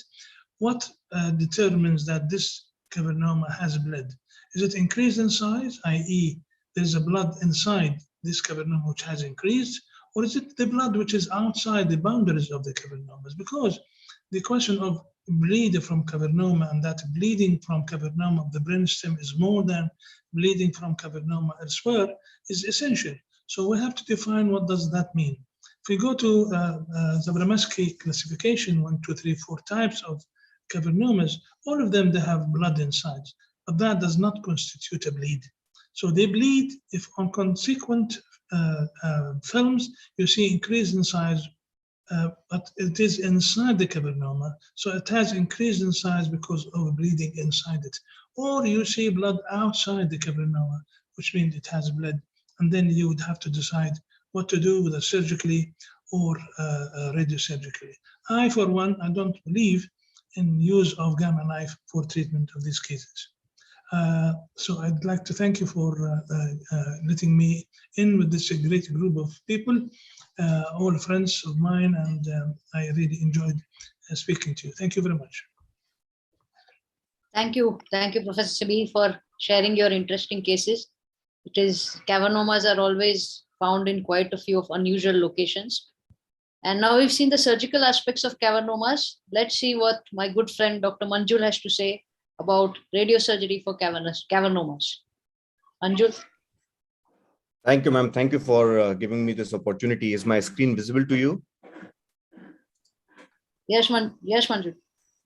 Okay, Slideshow. Yeah, I'm just putting on the slideshow. Thank you, Neurosurgical TV, John, Dr. Abida, Dr. Goel, for giving me this wonderful opportunity to speak today on the role of gamma knife radiosurgery in the management of cavernous sinus hemangiomas and the intracerebral cavernous malformation. So I am a microneurosurgeon and radiosurgeon. So I am in a position to judge the impact of both the ones. These are my disclaimers. The impression of the cavernomas in our mind is that mostly it's a benign, harmless creature. It usually doesn't grow if it doesn't rebleed. It doesn't bleed profusely, so it can be observed most of the time, and the bleed until it's in the brainstem, it's rarely fatal. Most of them can be observed if asymptomatic. I agree to this. If needed, the answer is only surgery. The answer is only surgery when you can, in the words of Professor Goel, any lesion, if you can remove it elegantly, safely, without creating a deficit, the answer is definitely surgery. But that is not possible in some of the cases, especially for the deep-seated cavernomas and the brainstem cavernomas. Radiosurgery is ineffective for a cavernoma. Actually, that's a myth. And now with the literature support for more than 4 decades in support of gamma knife, I'm going to present it to you. Cavernoma is one of the most disputed entities right from its birth, its natural history, should we treat, when to treat, how to treat. Its intracranial hemorrhage rate might look an innocuous one, but if you look at the natural history in the long term, it becomes substantial. Risk is more in patients with the prior to symptomatic hemorrhages in females. Hemorrhages are rarely life-threatening, that's true. I always say that I always believe that there is no such entity as an unbled cavernoma. In no literature, any radiological evidence of an unbled cavernoma can be found. It might be a symptomatically bled cavernoma or a non-symptomatic bled cavernoma, but there is no such entity as an unbled cavernoma. If you are able to see a cavernoma on a screen, it has already bled. Observation is a fairly acceptable option. Even after the single bleed, the risk of the additional hemorrhage remains low, but there is a period of the temporal hemorrhage clustering in next 6 months to 3 years. And with each subsequent bleed, this clustered bleeding causes an cumulative morbidity, especially if it is in an eloquent zone. And it definitely carries an epileptogenic potential because the hemosiderin load and the irritation of the surrounding brain is more. If you look at the aim of the treatment for any cavernoma by any treatment modality are only two: prevention of the rebleed and the seizure control. When your aim is the seizure control, the best option is surgery because you remove the whole of the epileptogenic zone and the outcome remains best. If you are able to excise it completely with surgery, the patient is treated for the life. In pre-MRI era, as Dr. Devpujari just told, at that time, it was very difficult and the surgical results were poor because there were many missed surgeries and the collateral damage was pretty high. But now with the improved armamentarium and the neuronavigation, you never miss it. You are able to find it and you are able to excise it easily compared to the other vascular malformations because you get a good plane, hemosiderin ring is there, a glial tissue is there, and you can easily excise it. But surgery also carries its flip side, especially for the deep-seated ones. I'm not talking about the ones which are located in the non-eloquent zone. Go and excise it. I do it regularly. But if it is in a surgically formidable or a difficult area, such as the brainstem, deep-seated brainstem, or the thalamic ones, even in the hands of the giants, the chances of collateral damage are pretty high. Such as in the SAMI, the chances of new cranial nerve deficit 47%, in the Barrow group, the new worsened neurological deficit in 56%, which are permanent in 1/3 patient, and there is still a new bleeding event 2% per year, even when you have actually excised the lesion. Goals of Gamma Knife, apart from the common goals, is that you should have a low risk of the treatment-related side effects. And now with more than 500 articles in PubMed on radiosurgery for cavernomas, we have evidence for its favor or disfavor in both ways. What I personally follow indications of Gamma Knife for a cavernoma is the Pittsburgh protocol with 2 or more clinically distinct hemorrhages, typical MR image confirming the diagnosis of cavernous malformation, exclude the developmental venous anomaly. In the presence of multiple cavernous malformation, only the symptomatic hemorrhagic one is to be treated, and the estimated risk of the surgical resection is unacceptable to the patient, then offer Gamma Knife. If the indication is seizure, then offer the surgery. In the early series of the radiosurgery, which were in the 70s, 80s, and 90s, the results were not good because at that time the imaging was poor. People used to take the hemosiderin ring in their target.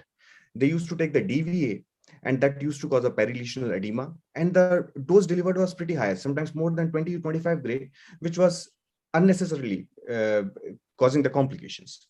But if you look at the recent series, when they have become, this is especially for the brainstem cavernomas I'm talking on this slide, the chances of the annual hemorrhage rate in those patients were 34%, which within 2 years reduced to 9.7%. And after SRS for 2 years, that is after the latency period of 2 years, which is usually the time needed for the Gamma Knife to act, it has reduced to 0.56%, and that continued for rest of the time of the 1 decade duration follow-up. I especially like these 2 articles on Gamma Knife evidence. You cannot compare a deep-seated cavernoma with a hemispheric cavernoma because their natural history is entirely different, where rebleed rate is entirely different, and our aim in the management is also different. For a deep-seated cavernoma, our main intention is to treat to prevent the chances of the rebleed, which in the patients who have single bleed reduced from 2.4% to 1.1% after 2 years, and with the multiple bleed, it reduced from 2.8 to 1.3%. The patients who had a hemispheric cavernoma, the chances of rebleed reduced to 0.4 and 0.7% from more than 2.1% earlier. And the Sheffield group observed that the rate of improvement in the epilepsy was 84.9% after radiosurgery in patients with at least 1 seizure prior to the treatment.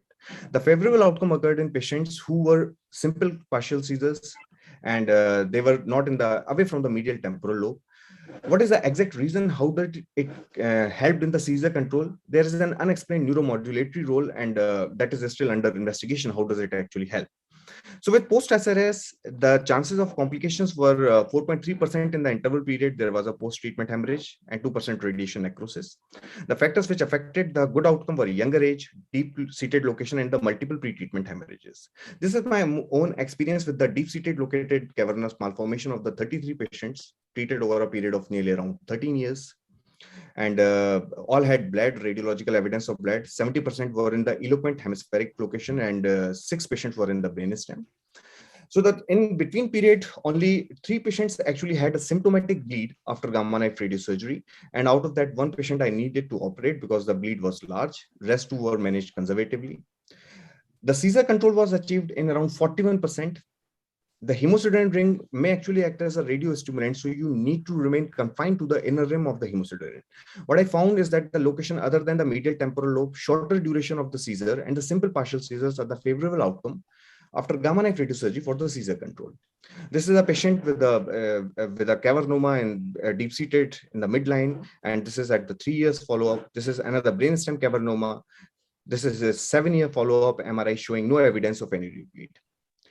In my earlier practice, I used to treat with a larger dose, 16 gray, 17 gray, and sometimes I missed the exclusion of the hemosiderin. In those cases, in one case, I had worsened hemiparesis because there was a perilesional edema, and this patient needed a long-term steroid for its control. Finally, he improved, but actually that was one radiation-induced complication which I managed in those patients.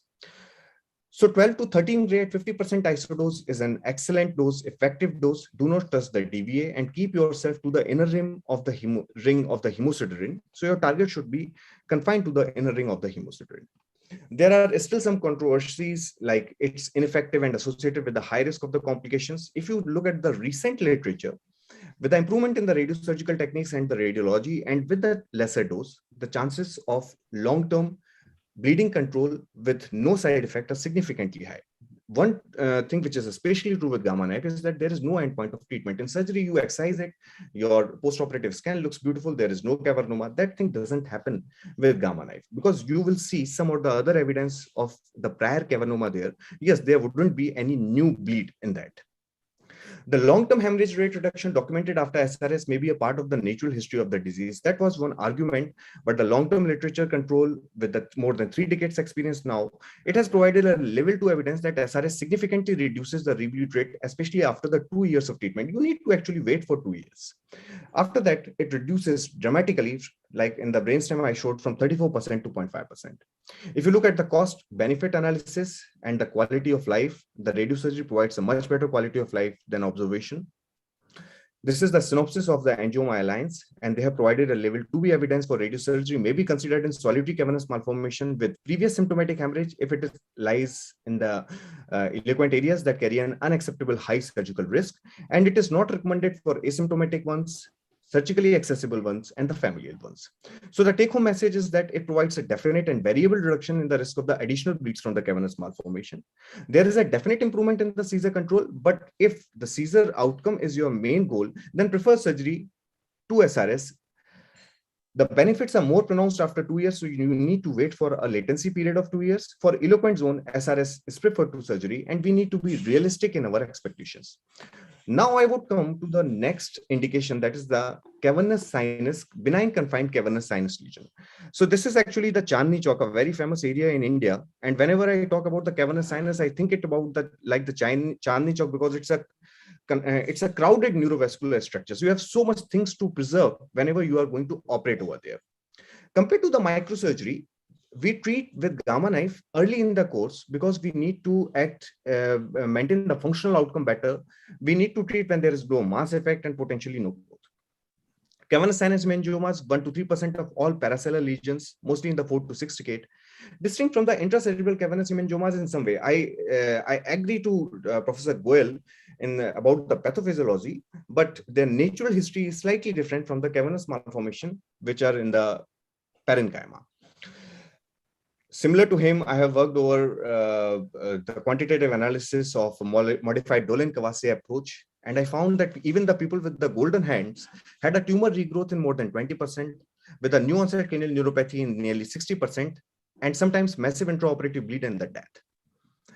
If you compare the series on the gamma knife and the surgery for the cavernous sinus hemangioma, the literature shows that 77 cases with the gamma knife without any complication and significantly improved quality of life compared to about 17 patients with the complication and death in 1 patient in 74 cases treated with the surgical group, and they were all leading groups. I have my own share of experience with the cavernous sinus hemangiomas, small tumors, big tumors, and all those ones. 17 small and the 2 big one which I have published. My experience has grown over the course of time. This is one 38-year-old female presented with diplopia, treated with a 15-gray marginal dose. The pre-op tumor volume was 5.8 cc. Within 6 months follow-up, it reduced to 3.7 cc, and patient had a complete improvement in diplopia. Another patient, 31-year-old female, treated with a 13 gray, and this actually melts within 4 to 6 months after gamma knife radiosurgery. So there were earlier indication that if the tumor volume is large, it's proximal to the optic apparatus, you should not consider it for gamma knife treated for surgery. But now with dose and the volume fractionation, there is no such bar. These are my recent patients. This is 100 cc cavernous sinus hemangioma. This patient denied surgery, and we treated it with 5 gray in the 5 fraction. So you now look over here, this is 100 cc, this is 46 cc at 3 months, and this is 24 cc at 6 months follow-up. I'm yet to get his further 1 year follow-up MRI, and I'm sure that this would be further reduced to a very small size. This is another such patient who actually had been operated by somebody else, and there was a massive intraoperative bleed. This patient had a 6-nerve paralysis. This has completely improved within 6 months of gamma knife radiosurgery. You can see the ocular improvement here, and there is a 67.3% volumetric reduction at 6 months follow-up with frame-based gamma knife radiosurgery. So even with the golden hands, the surgical complications are pretty high, which actually decide the quality of life in these patients, especially with the extraocular movements. And most of these patients are in the early phase of their life. Radiosurgical results, neither tumor volume nor previous surgery affects the tumor control after gamma knife. I say that cavernous sinus hemangioma is actually the germinoma of radiosurgery. It melts with radiosurgery. With the 94 to 100% control in patients with a more than 1 decade follow-up, early resolution by 6 months, and better response than schwannomas and meningiomas. If your tumor is still not responding after giving radiosurgery to a cavernous sinus hemangioma, you should relook in your diagnosis. You might be looking at a meningioma, thinking it to be a hemangioma, or the dose might have been suboptimal. Complications. I have a share of complication in a few patients with the new onset cranial neuropathy. This is a transient trigeminal sensory neuropathy, which happened in around 10%, and a radiation-induced optic neuropathy happened in 1%. There was no ICU occlusion, and the radiation-induced carcinogenesis is a very remote complication, which is so far I didn't find. GKRS is the most suitable option for a cavernous sinus tumor because of its minimally invasive nature, optimal long-term tumor control, and an excellent recovery of the cranial neuropathy, which is actually going to decide your functional quality of life. It's cost-effective also. So thank you so much for your patient listening. So that, Manjul, was a wonderful presentation. And I must say that, you know what, surgery on cavernous hemangiomas is the most difficult neurosurgery. So my understanding has been that radiation gamma knife does not work as effectively as you are mentioning and you are saying and you are showing. My understanding has been that for these benign lesions, if at all, surgery is the only option. But you have shown with several publications and your own work that it melts. And this is actually a news to me, that it melts and there is no need for surgery. And if that is the scenario, I will say that then the surgery has to be abandoned, because surgery has its own complication and furious complication. You can have death following surgery, because these are the most vascular tumors. These are the most dangerous tumors. These are the most anatomically intricate tumors. You have to dissect, you have to control the hemorrhage, you have to protect the vertebral artery, you have to protect the sixth nerve, and you have to understand the location. Means it is an absolute surgery. And if this is going to be the result, then I am wondering whether we have Dr. Broggi with us. Giovanni, you want to say something about Actually, this? Atul, just the webinar last week, Dr. Spretzler also made a comment on the same thing, that hemangiomas related to sinuses, either cavernous sinus or lateral sinus, he would prefer to suggest gamma knife now. What do you say, Professor Giovanni? Unmute. No, we cannot hear you. You need to put the volume up, Professor Broggy. We can't hear you.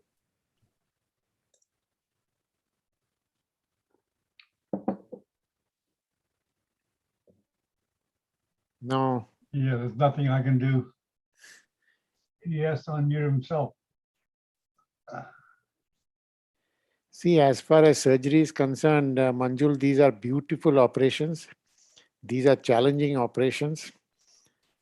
Like arteriovenous malformation, AVM surgery. AVM surgery is a beautiful operation. If one day you come and say Gamma Knife works on AVM and large AVMs, then you will create a halo in my own life. So you better be careful in advising radiation for all these tumors. Although you are showing with publications and all, but whatever I have heard and whatever I have read, it has not been so effectively displayed this kind of effectiveness of radiation. Giovanni, you are there. Dr. Broggi, you are there? No, you cannot. Anybody else? Yes, Ibrahim. Yes. I'm speaking from the point of experience with Gamma Knife. The first Gamma Knife in the Middle East was installed in Jordan back in 1996. Vast experience with that. But I'm totally against using Gamma Knife in Cavernomas, and I'm going to state why. If you take the definition of large like cell about the indications of Gamma Knife back in the 70s, it's once radiation for a small volume of a lesion which is deeply seated and you cannot reach it by surgery. Look at it now. It's been used across the board for everything and anything, and this is wrong, especially in Cavernomas. What are you hitting here? Are you hitting the spaces within the Cavernoma? They are large spaces to cause thrombosis on them, or are you targeting the feeders of that Cavernoma? The other thing, how can you tell that this is the effect of Gamma Knife? You don't have angiogram, and the smaller size of the Cavernoma afterwards is part of the natural history of Cavernomas. So you cannot say that epilepsy is less and the rate of bleeding is less. It is not really grounded to say that the Gamma Knife is effective in these cases. So I think the whole spectrum of indications of Gamma Knife has been changed drastically. And I hear about the staged surgery, staged Gamma Knife for large, huge vestibular schwannomas. This is not on. People would just go in, take something from inside, and then give Gamma Knife. Or they give a large, huge size, 5 centimeters, 6 centimeters, they give Gamma Knife. So I think the indications have been twisted, they have been changed, they have been really changed from the time of last accept. I'm sorry to say that. Another thing, Ibrahim, another thing, Manjul, also, I will ask you another question. You know what I have said in my lecture, that if a patient comes with only a symptom of headache, I will say that because of the risk of cranial nerves, because of the potential risk to the 6th nerve, I may opt for Gamma Knife. I said in my lecture. But if a patient comes with a 6th nerve weakness, if the patient comes with diplopia and you give radiation and you say, okay, this effect will come after 6 months or 1 year, this radiation, till then you will have your diplopia, I think that may not be acceptable, because if you operate, you can relieve the person of diplopia in the immediate post-operative, and that is a definitive improvement in diplopia and symptoms of headache and immediate. You say if the person has severe headache and diplopia, I will give radiation, it might affect in 6 months or 1 year. But for 6 months, the person is suffering with these patients come with severe headache. And if the patient has diplopia and severe headache, for 6 months, you have taken 6 months of their life. You see, I know it is difficult operation, but the results are instant. If it is done and learned and done properly, you cure the person of diplopia, you relieve the person of headache in the immediate post-operative, and you have treated the person. You see, Gamma Knife, all right, Gamma Knife is there, and as Ibrahim has said, you are giving Gamma Knife for acoustic tumor. Suppose if you don't know how to remove an acoustic tumor, you go on giving radiation. But if you know how to remove acoustic tumor, that is the best way of doing it. So and if you know how to remove if Please, you know Professor how to Goyal, read, please do not confuse everybody by comparing it with acoustic. I think no, it's no, a I'm not completely different debate. I can I understand, think but what we are trying to say here is that the cavernous angioma, cerebral cavernous angiomas have a different natural history and different surgical result compared to a cavernous angioma related to a sinus, especially the cavernous sinus. I am also using Gamma knife from 96, may not be as prolifically as Dr. Sabi is using or Manjul is using, but I have personal experience of 4 cases, one of them previously operated. And one of the most remarkable things you see, like what Manjul has said, is that there is a resolution of cranial nerves within 3 months or 4 months. It does not take very long, because the last few millimeters increase actually creates the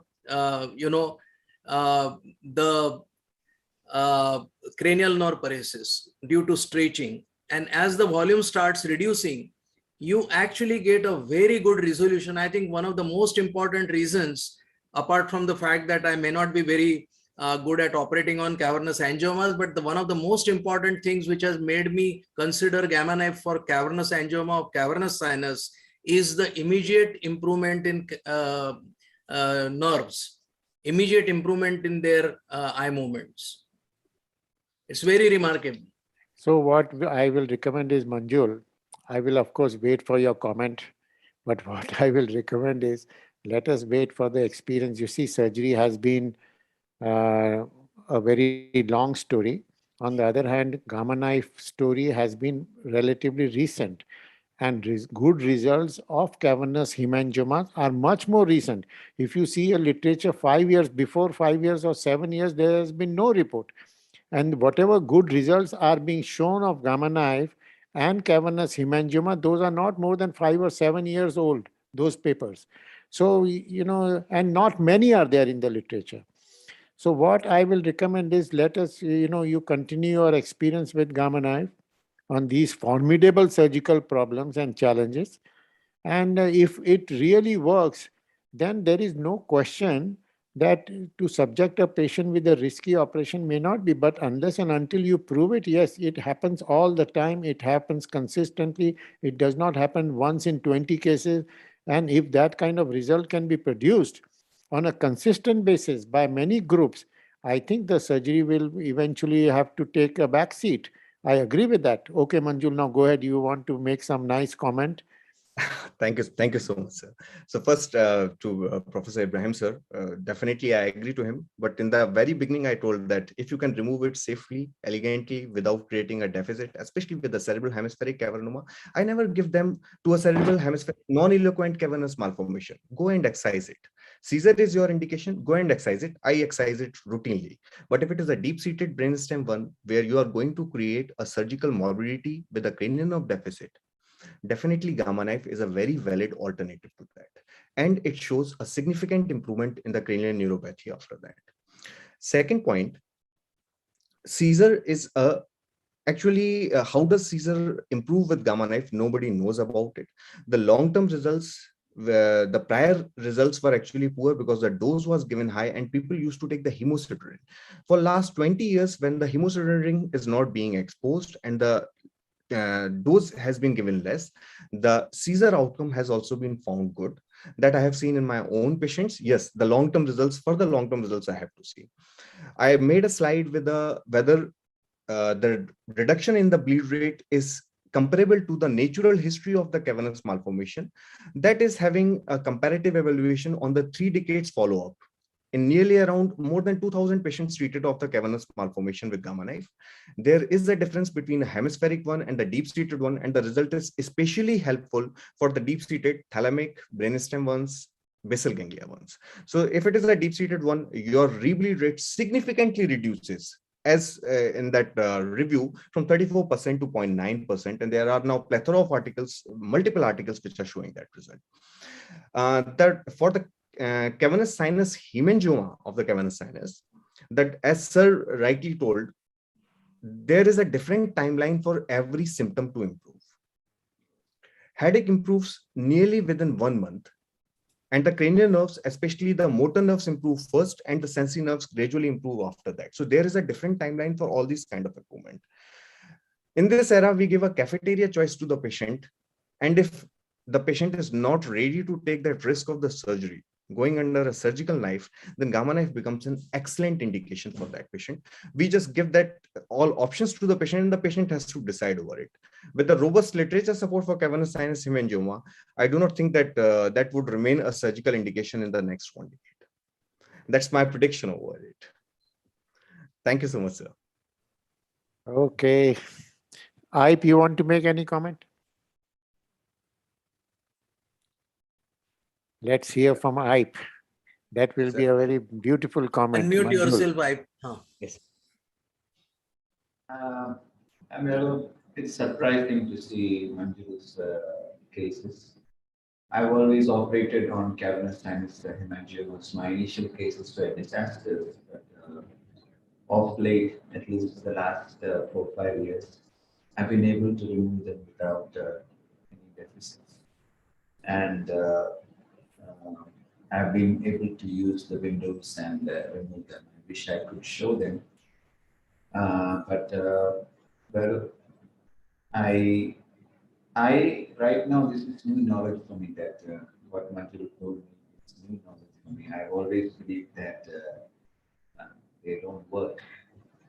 And in the brainstem also, we've had quite a lot of cases where we've gone and removed it. I generally use the anterior transcavernous approach, using the cavernous sinus as a corridor to the anterior part of the brainstem, or the anterior transcranial approach, sometimes very, very rarely, or the subtemporal approach.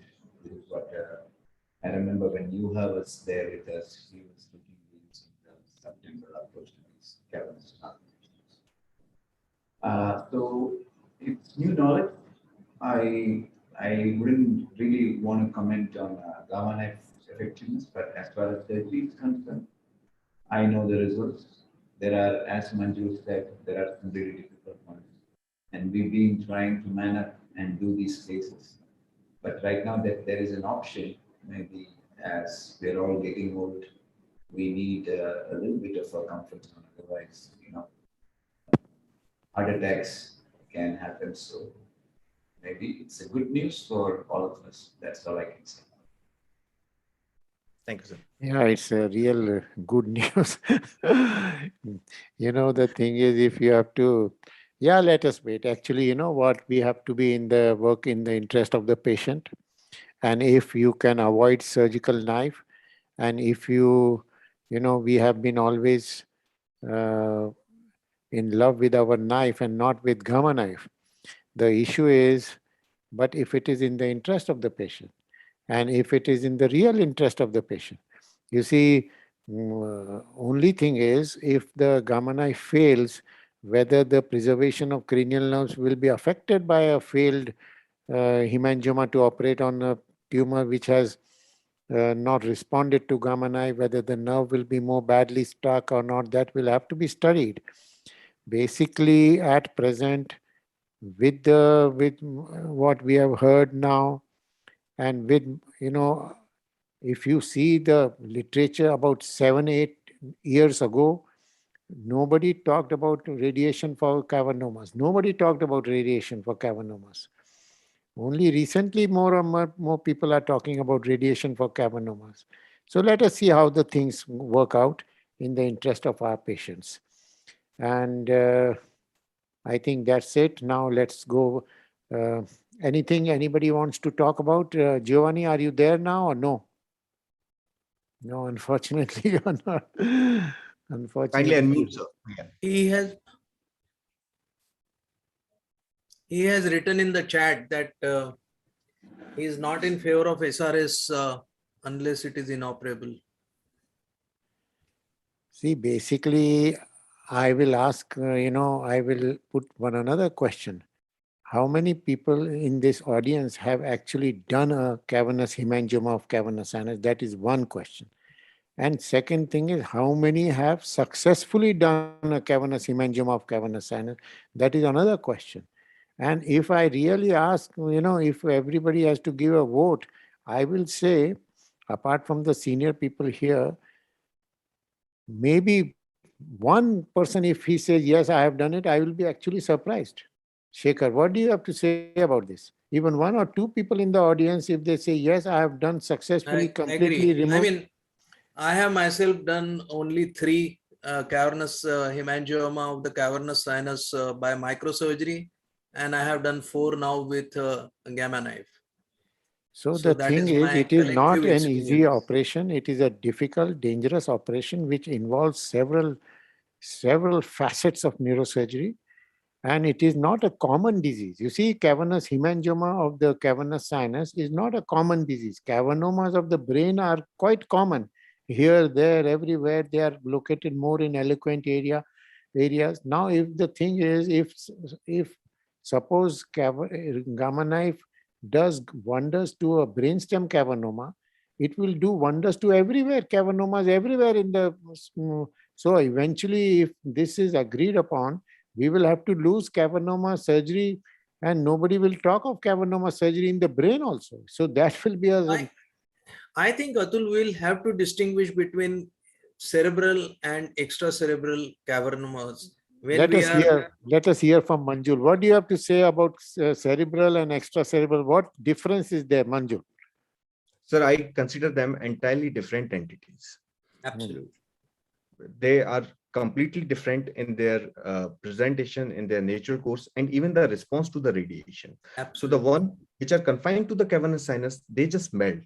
But the one which are in the intraparenchymal ones, they show no evidence of further bleed, but they do not melt. As I told that there is no endpoint of treatment with gamma knife for a intraparenchymal cavernous malformation, because whenever for the throughout the life, you will get that evidence of a cavernous malformation sitting exactly where you give radiation. Absolutely. The only benefit, you are not going to get a rebleed.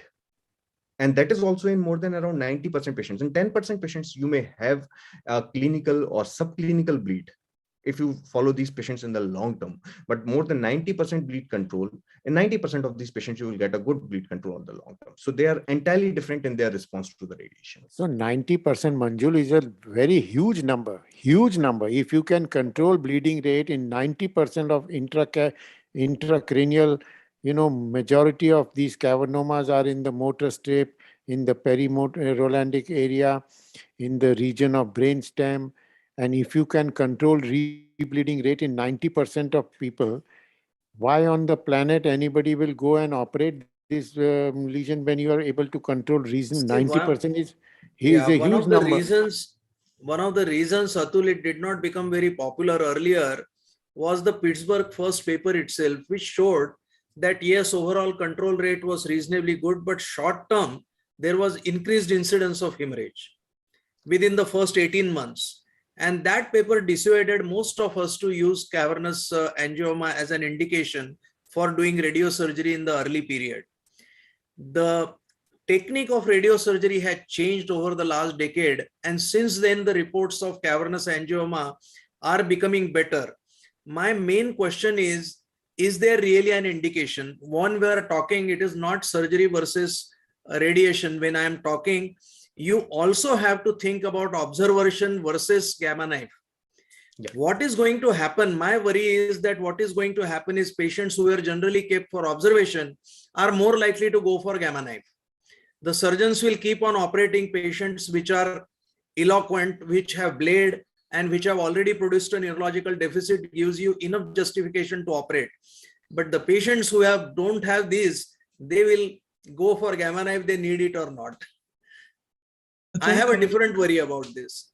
That's very true, sir. And there is one more problem, means people come with a medial temporal cavernoma presenting with the seizures. They might be having it for 6 to 7 years. There is apart from the cavernoma which you are visualizing on the MRI, there is a cortical subcortical network which is developed for the epilepsy.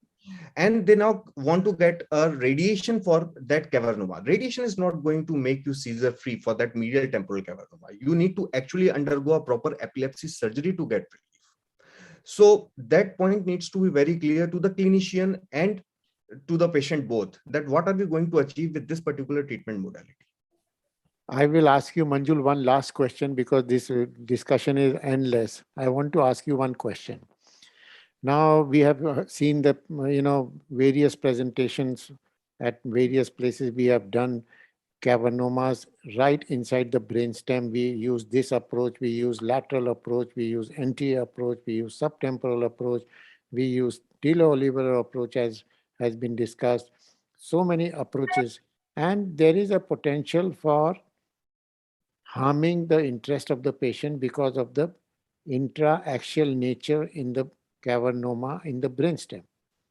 And if the person has come with a bleed and if you say that I will not operate, I think it is a very wrong thing to say, Manjul. If today, if you say that I will not operate this lesion because of the danger to the surgery and I will give radiation, I think it is a completely thing which may not be acceptable to me. You want to say something about it, or you just say, yes, it can be done? No. I Ibrahim have. wants to comment. Yeah, please. Can I have a comment? Yeah, Please, Ibrahim, go ahead. please, sir. I'm very much following those papers about radiosurgery for cavernomas. And the stated indications, as even Mangold has put one slide, the indications for radiosurgery is a second bleed. I really wonder if somebody can explain to me that you want to wait for another bleed, not knowing what are the results to give gamma knife. And I want somebody to give me evidence-based medicine factors that really gamma knife has caused decreased incidence of bleeding. It does not exist. So all this argument is not correct. Sir, I would humbly disagree over it. Actually, there is evidence which shows that it has helped compared to the natural history of cavernoma, especially if you go with the Sheffield group and the Pittsburgh group, and they have a robust series of more than nearly around 300 patients in every series with more than 1 decade experience or 2 decade experience. Especially for the deep-seated ones, it is very much effective. The result is slightly less in the hemispheric ones.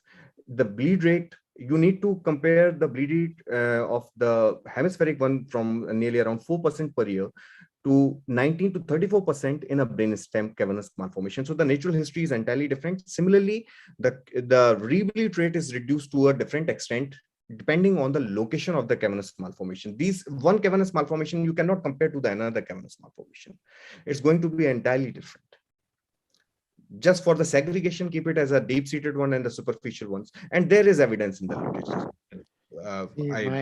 My preference for surgery goes because we have seen such wonderful results following removal of brainstem cavernomas that the person from unconscious state gradually recovers to complete. Means the person comes, in a devastated state. You see recovery following removal. So those things give us more stimulation to do surgery.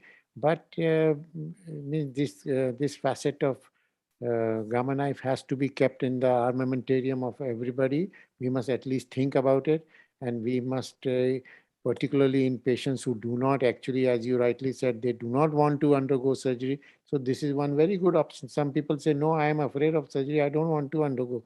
So you can suggest to them that, okay, you have this option. So with that, I think this is a wonderful discussion and evolving. I don't think this is an end of this discussion. This subject is going to evolve, going to mature in the times. The effectiveness of gamma knife, if it is really effective and our patients are benefited on a consistent basis. So many of these talks which we are regularly used to giving on will have to be kept in the back, as I said, in our shelves. So let us hope for the best for the patient, and we all look forward to that. Any other burning question on this subject? Aip, you might like to, Ibrahim, you want to say something, and then Aip will say, and then Aip, I will like you to give your presentation on the subject which you have chosen, which is not exactly on cavernoma, but as a surgical, I know you have, your material is still in Nepal on cavernomas, which you have not yet brought here to Krishna. But Ibrahim, please go ahead. If I'm a patient with a cavernoma in the brainstem and it has a bleed, and I go to a neurosurgeon who loves gamma knife, does not do surgery, and he would tell me that you have two choices: either you go for surgery, which is anesthesia, shaving your head, blah blah blah, with this risk of surgery versus that I will give you gamma knife, no surgery at all, and you just leave. I'd give you it in the morning and you leave in the afternoon. I would choose gamma knife. So it is the way the surgeon presenting it to the patient. The idea or the argument that patient has to choose gamma knife, it is for the benefit of the patient, is wrong. Because surgery is not harmful. The discussion is going this way. Surgery is harmful, gamma knife is not. Well, you did not think about the side effects of gamma knife. 7 to 10% risk of brainstem injury by gamma knife. The risk of another tumor, a tumor induced by gamma knife. So we forget about these. It is the way that the person presented to the patient. If you present it so loosely, so lightly to the patient, he would choose gamma knife. Okay, that is another aspect to the whole story. So with that, Aip, you give your concluding remarks on Cavernoma and continue with your presentation. Aip.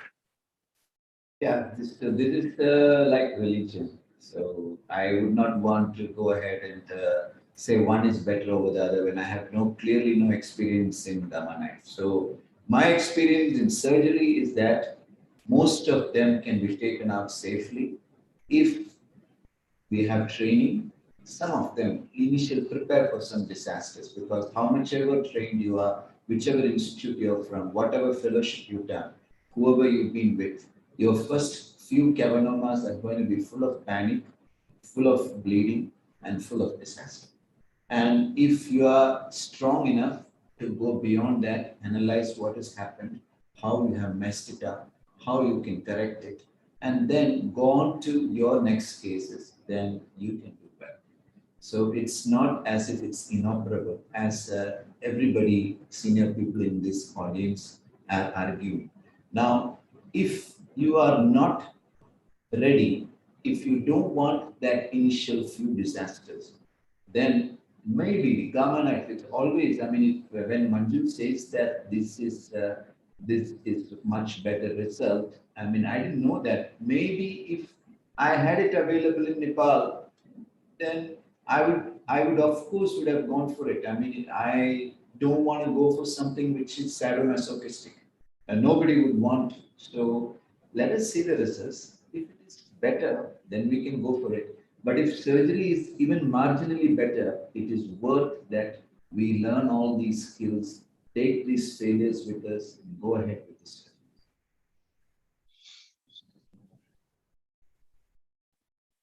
I would like to present, in the skull-based frontiers group, we had posted a case of a large tumor.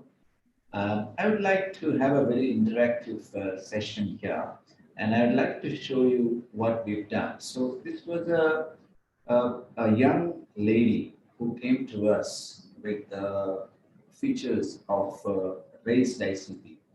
No facial, no hearing loss, just a little bit of hearing loss, but not much of hearing loss.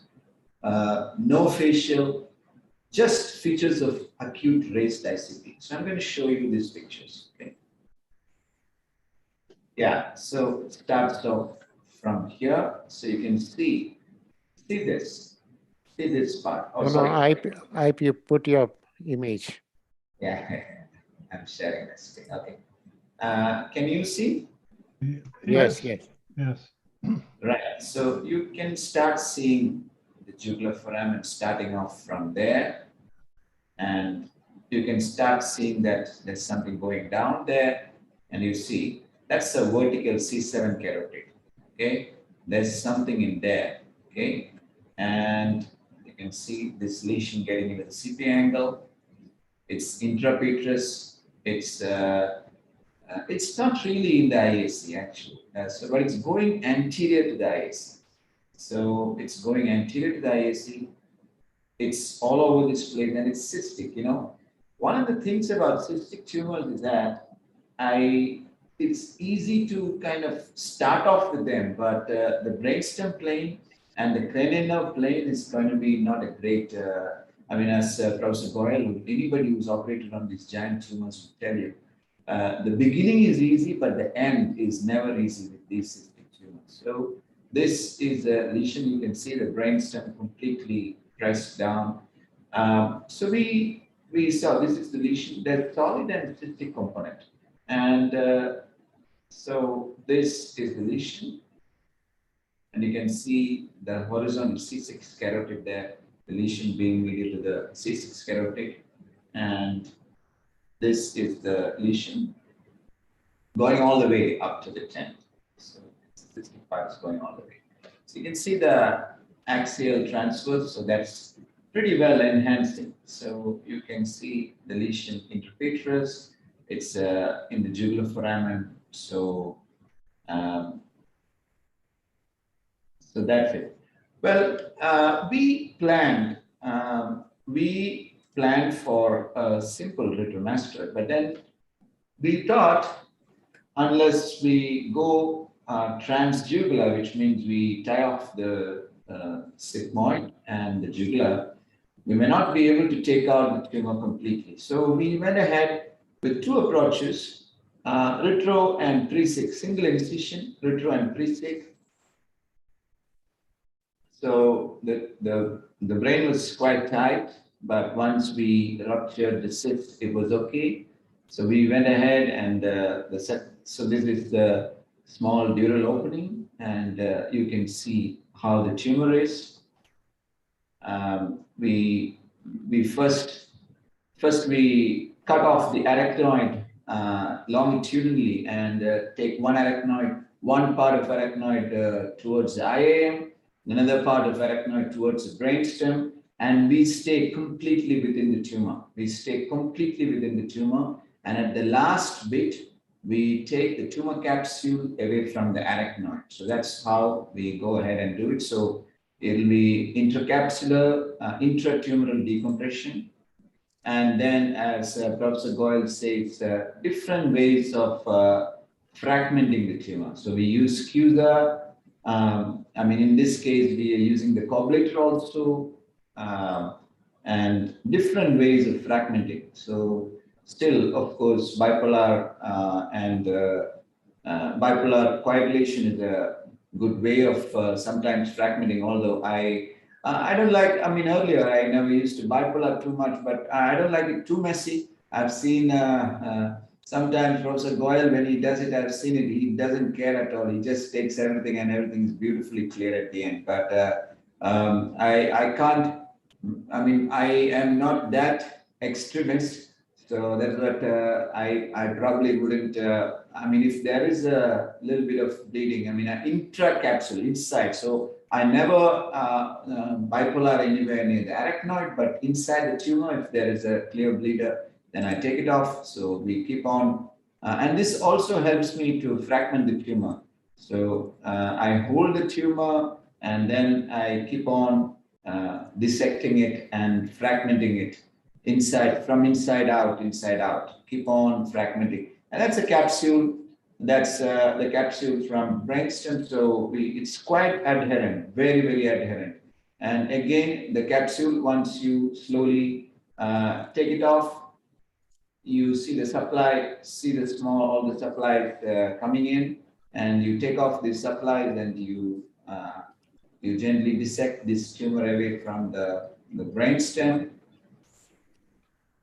And then you pull the capsule slowly out, and then you cut it in half again.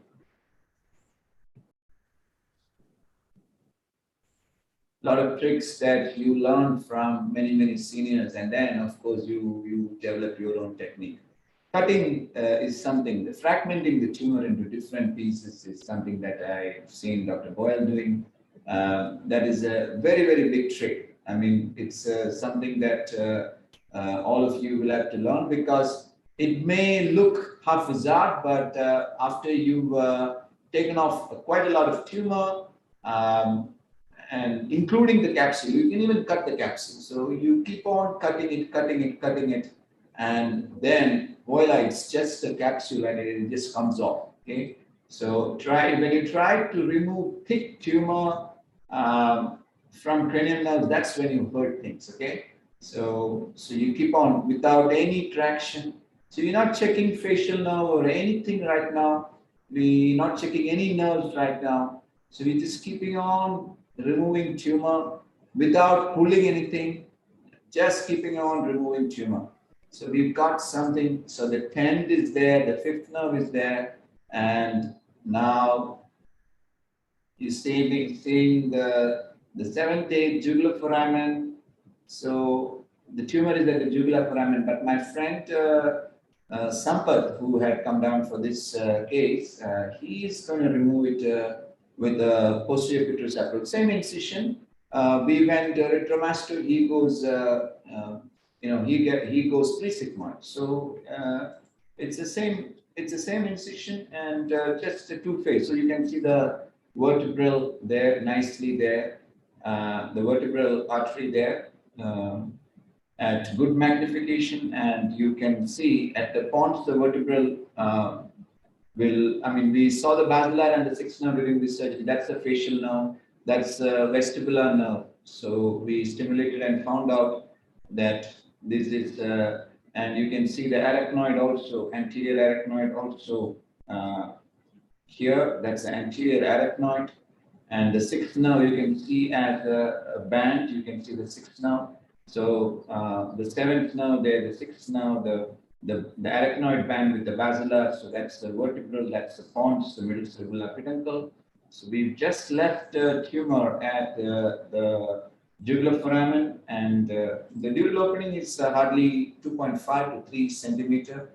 So we, after having removed it, now here is the jugular bulb getting exposed on the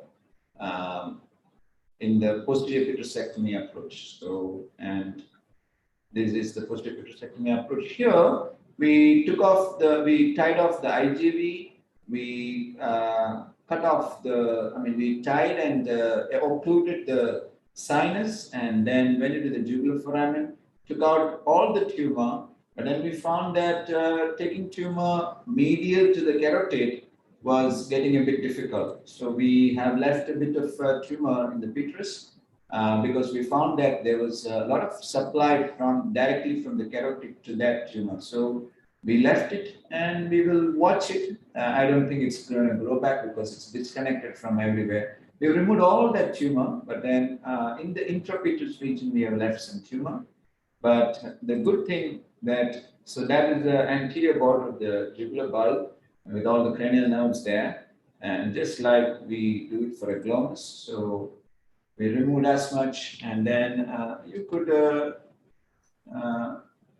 see on the CT scan.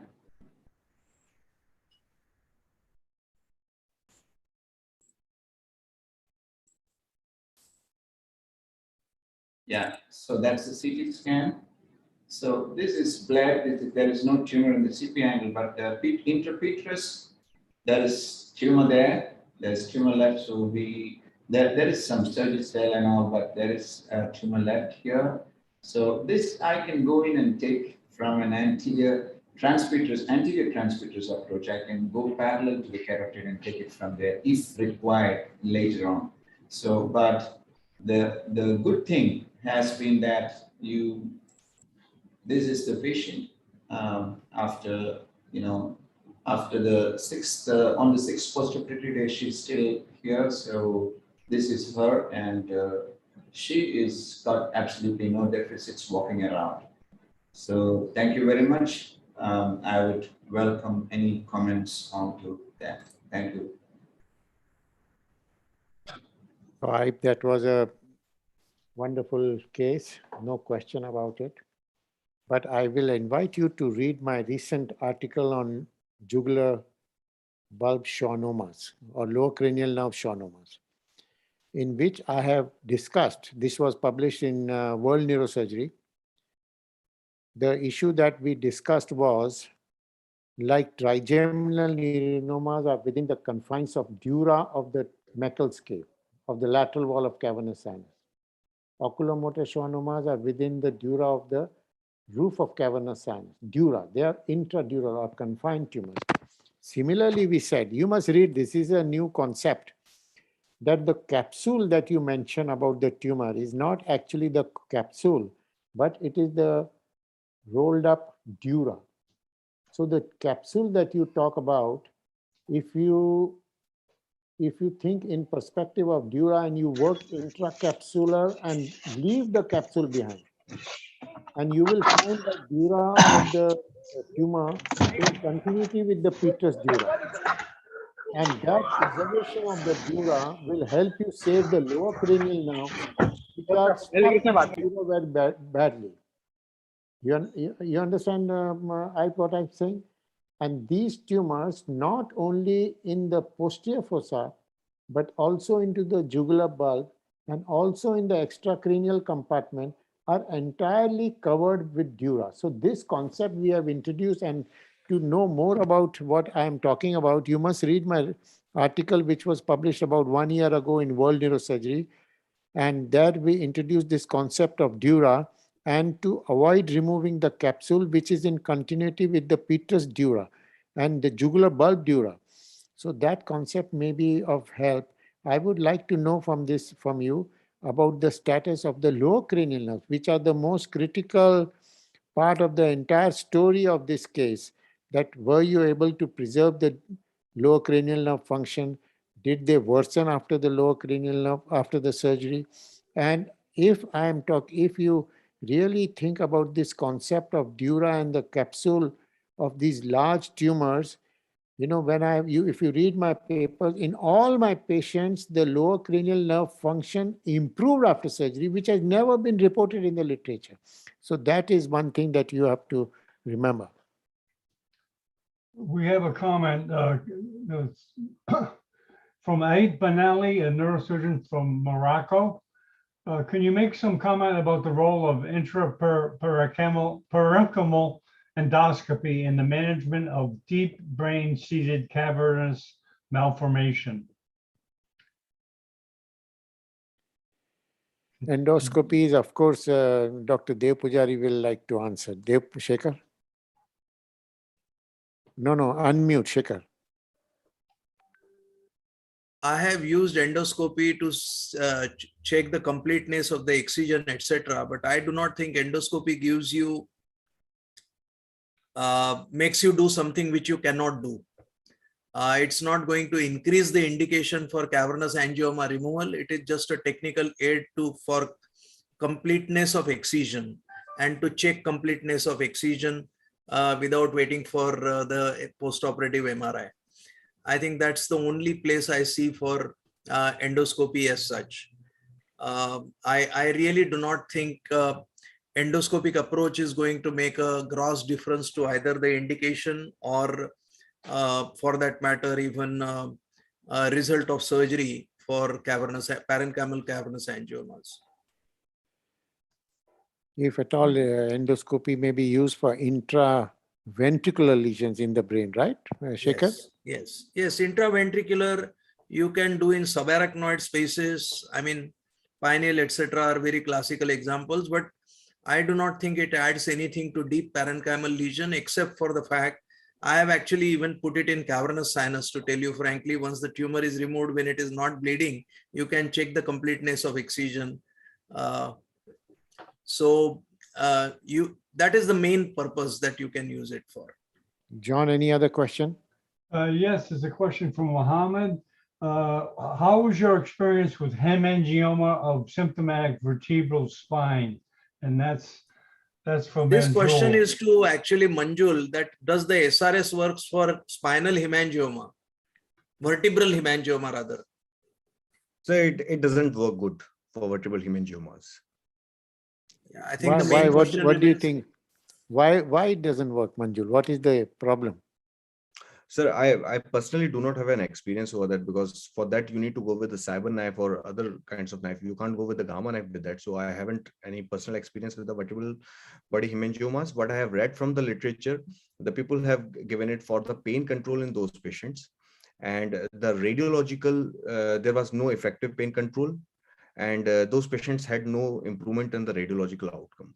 The pathophysiology, why didn't it work, I'm really not sure. So I wouldn't comment over it. Actually, I'm ignorant about this fact. Why doesn't it work? I do not know it, but it doesn't work, that I know it.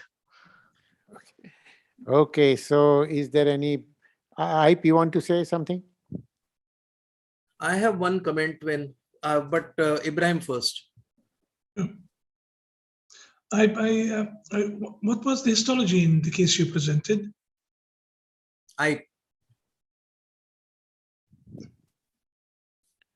What was the You are histology? Schwannoma. Okay. I thought there was some features a bit like a glomus, and I was asking what type of fissural classification was that. So thank you. We also thought in terms of glomus, but it's not a, I mean, but that was only our distant DD, that differential, but we were sure that it is, after looking at all the MR sequences, it was looking like a schwannoma. Intraoperatively also, it looked like a schwannoma. And only today we got the biopsy report saying that it's confirming that Did it extend into the cervical spine? Did it go with the jugular vein downwards?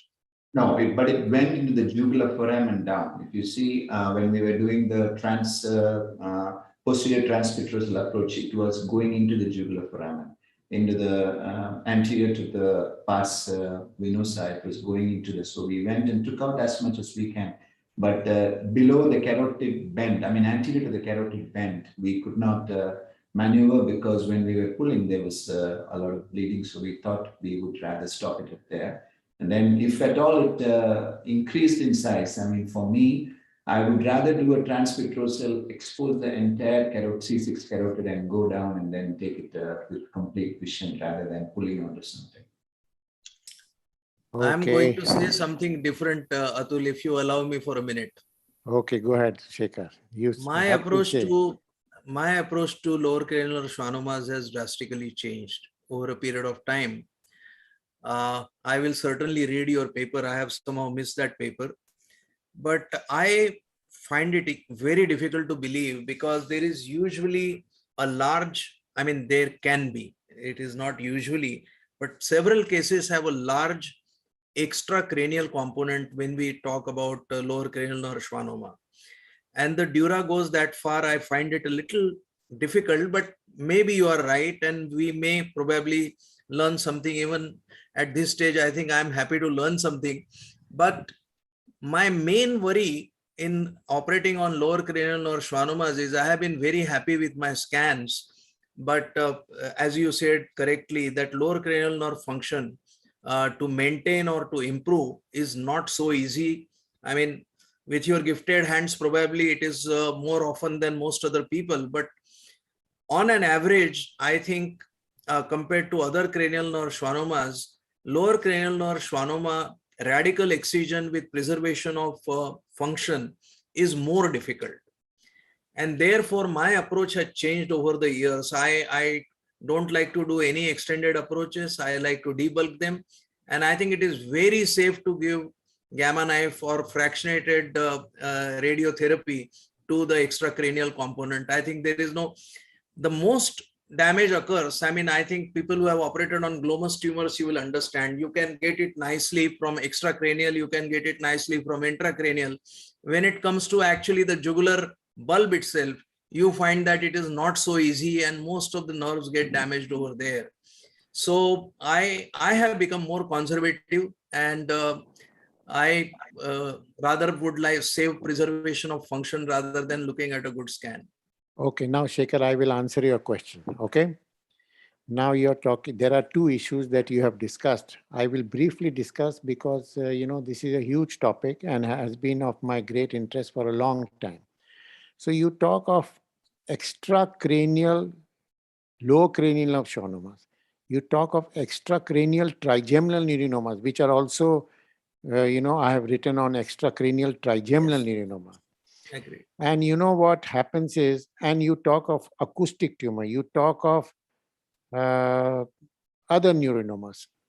Now, you see, the issue is the thing which I am saying is that intracranial part, which I have shown with multiple pictures, I wish you read this article, that the intracranial part is covered by dura. This tumor arises like acoustic tumor arises from the internal aortic canal, trigeminal neuronoma arises from the Meckel's cave, lower cranial nerve schwannomas arise from the region of the jugular bulb. So that is the point of origin of these tumors. And like oculomotor schwannomas arise from the oculomotor cistern. So these are the very a kind of origin of these tumors. Now, the beauty of these tumors is when they arise from the jugular bulb area, they expand the jugular bulb. So if the tumor is small, they remain confined to the jugular bulb. And as they become larger, they expand that area. And the tumor comes intracranial and tumor goes extracranial. And they have a well-defined, and you mark my word, it is not a flimsy dura. It is a well-defined layer of dura which covers both the intracranial part and the extracranial part, which we have discussed at length in our article. And the issue is, if you want to preserve the lower cranial nerve, and if you remove this dura from intracranial, of course, you can separate the nerve under vision and you can preserve the lower cranial nerve under vision. But if you try to remove the dura, the so-called capsule from the jugular bulb area, 100% you will damage the lower cranial nerve. And if you try to remove the so-called capsule from the extracranial part, you will damage the lower cranial nerve 100% of time. So there is not a single journal or article which says that you can improve the function of lower cranial nerve on a consistent basis. On the other hand, and you say that I will debulk. I agree with you. Debulk means you work within the capsule of the tumor. Absolutely. And that capsule is not tumor.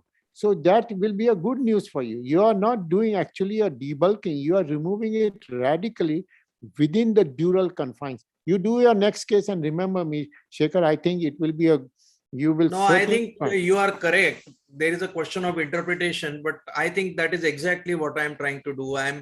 I'm not trying to go through the bone or through the jugular bulb outside anymore. Okay, so I think that is the IP, you go ahead. IP has something. Yeah. So we have a series of these lower cranial schwannomas also. So one thing I figured out is that unless you go trans-sigmoid and preserve the anterior dura, preserve the dura between the pars venosa and the pars nervosa, then you're going to create damage, as Dr. Goyal said. Then if you try to peel that dura, then you have damage for sure. So the answer is to open the jugular bulb. The answer is to open the jugular bulb, tie off the IJV, tie off the sinus, open it, just like glomus, So again, glomus, when we used to do retromastoid intracranial removal, we used to get all kinds of cranial nerve palsies. But you try and do it through a posterior petrosectomy approach. You tie off the IJV, you occlude the sinus, open the vein, the tumor is inside there, and then you keep that dura, keep that anterior wall of the sinus, the jugular bulb, then you are not even seeing the nerves. I know Dr. Dipujari may have something to say. No, what you are saying is correct. So if we are going fish to A, when there is an anterior extension, I think you are probably right. The question comes is more commonly you have a posterior extension kind of thing in a lower cranial nerve schwannoma. There it becomes a little difficult. And I have only one other thing, only one other consideration, if you can get me. In glomus jugulare tumor, one of the biggest reasons why you can do a more radical excision is because the sinus is gone and you can sacrifice it very easily. On the other hand, in jugular schwannoma, you have the sinus, it may be badly compressed, but it is usually patent. And if you try to damage that, you can get into more trouble. This is my consideration. Okay, what we'll do is, go ahead. Yeah, you are 100% correct. In glomus, the sinus is gone. So here, actually, we wanted to go for radical, and therefore we did the MR Veno. We found that jugular bulb was not really connected to the sinus, and the jugular bulb was interrupted. So I will be happy to show you these venograms also. So we went and discussed with the radiologist, and that is why we decided to go transjugular, transsigmoid. So, but this is not possible in all jugular schwannoma, all lower cranial nerve schwannoma. And since Professor Goyal had asked me that question, our patient has absolutely no deterioration of the lower cranial nerves. We had intracranially also, we had preserved the lower cranial nerves, and she did not have any symptoms of lower cranial nerves before and even now. So the gag, everything is preserved beautifully. We have some tumor left anteriorly, but she is completely preserved. So before we wrap up this session, I will like one last wonderful sentence from Manjul about glomus tumor and gamma knife. What do you have to say? Say in one sentence. Don't Sir, use trivial. you are going to make a turncoat in this assembly, but the only indication for surgery in glomus these days, if it is causing a mass effect, when you have a doubt in the diagnosis, if it is a secretory paraganglioma, only that becomes an indication for surgery. With gamma knife, you get an excellent outcome. Melting of the tumor. No, sir, it doesn't melt. It doesn't melt. It doesn't melt. It reduces to 20 to 30% of its pre-gamma knife size. But the improvement in the lower cranial nerve is disproportionately better. Absolutely. It's disproportionately better. You will find that glomus tumor for the whole his life sitting there at the skull base, but the patient would be much happier. Okay, Manjul, with that, I think, Shekhar, we wrap up this session hype, and we had a Thank you, wonderful guys. discussion. And Thank you, sir. Shekhar, you conclude the session, please. No, I'm very happy. I think there has been quite a few clarifications today. I think the audience has asked some good questions, and the panel interaction has also. My takeaway from this is that though we have discussed cerebral and extracerebral cavernous angiomas today, I think cerebral cavernous are not angiomas, they are cerebral cavernous malformations. I think extracerebral are cavernous angiomas. And therefore, there is some difference in how we are going to look at them in future. I seriously think that they can be discussed in the same webinar, but they are not the same disease. The second thing I feel that is important, which has been brought out, Ibrahim also has a gamma knife as well as microsurgical experience. So has Manjul, and so has me. Mine is a little skewed in favor of micro and endoscopic surgery rather than probably SRS.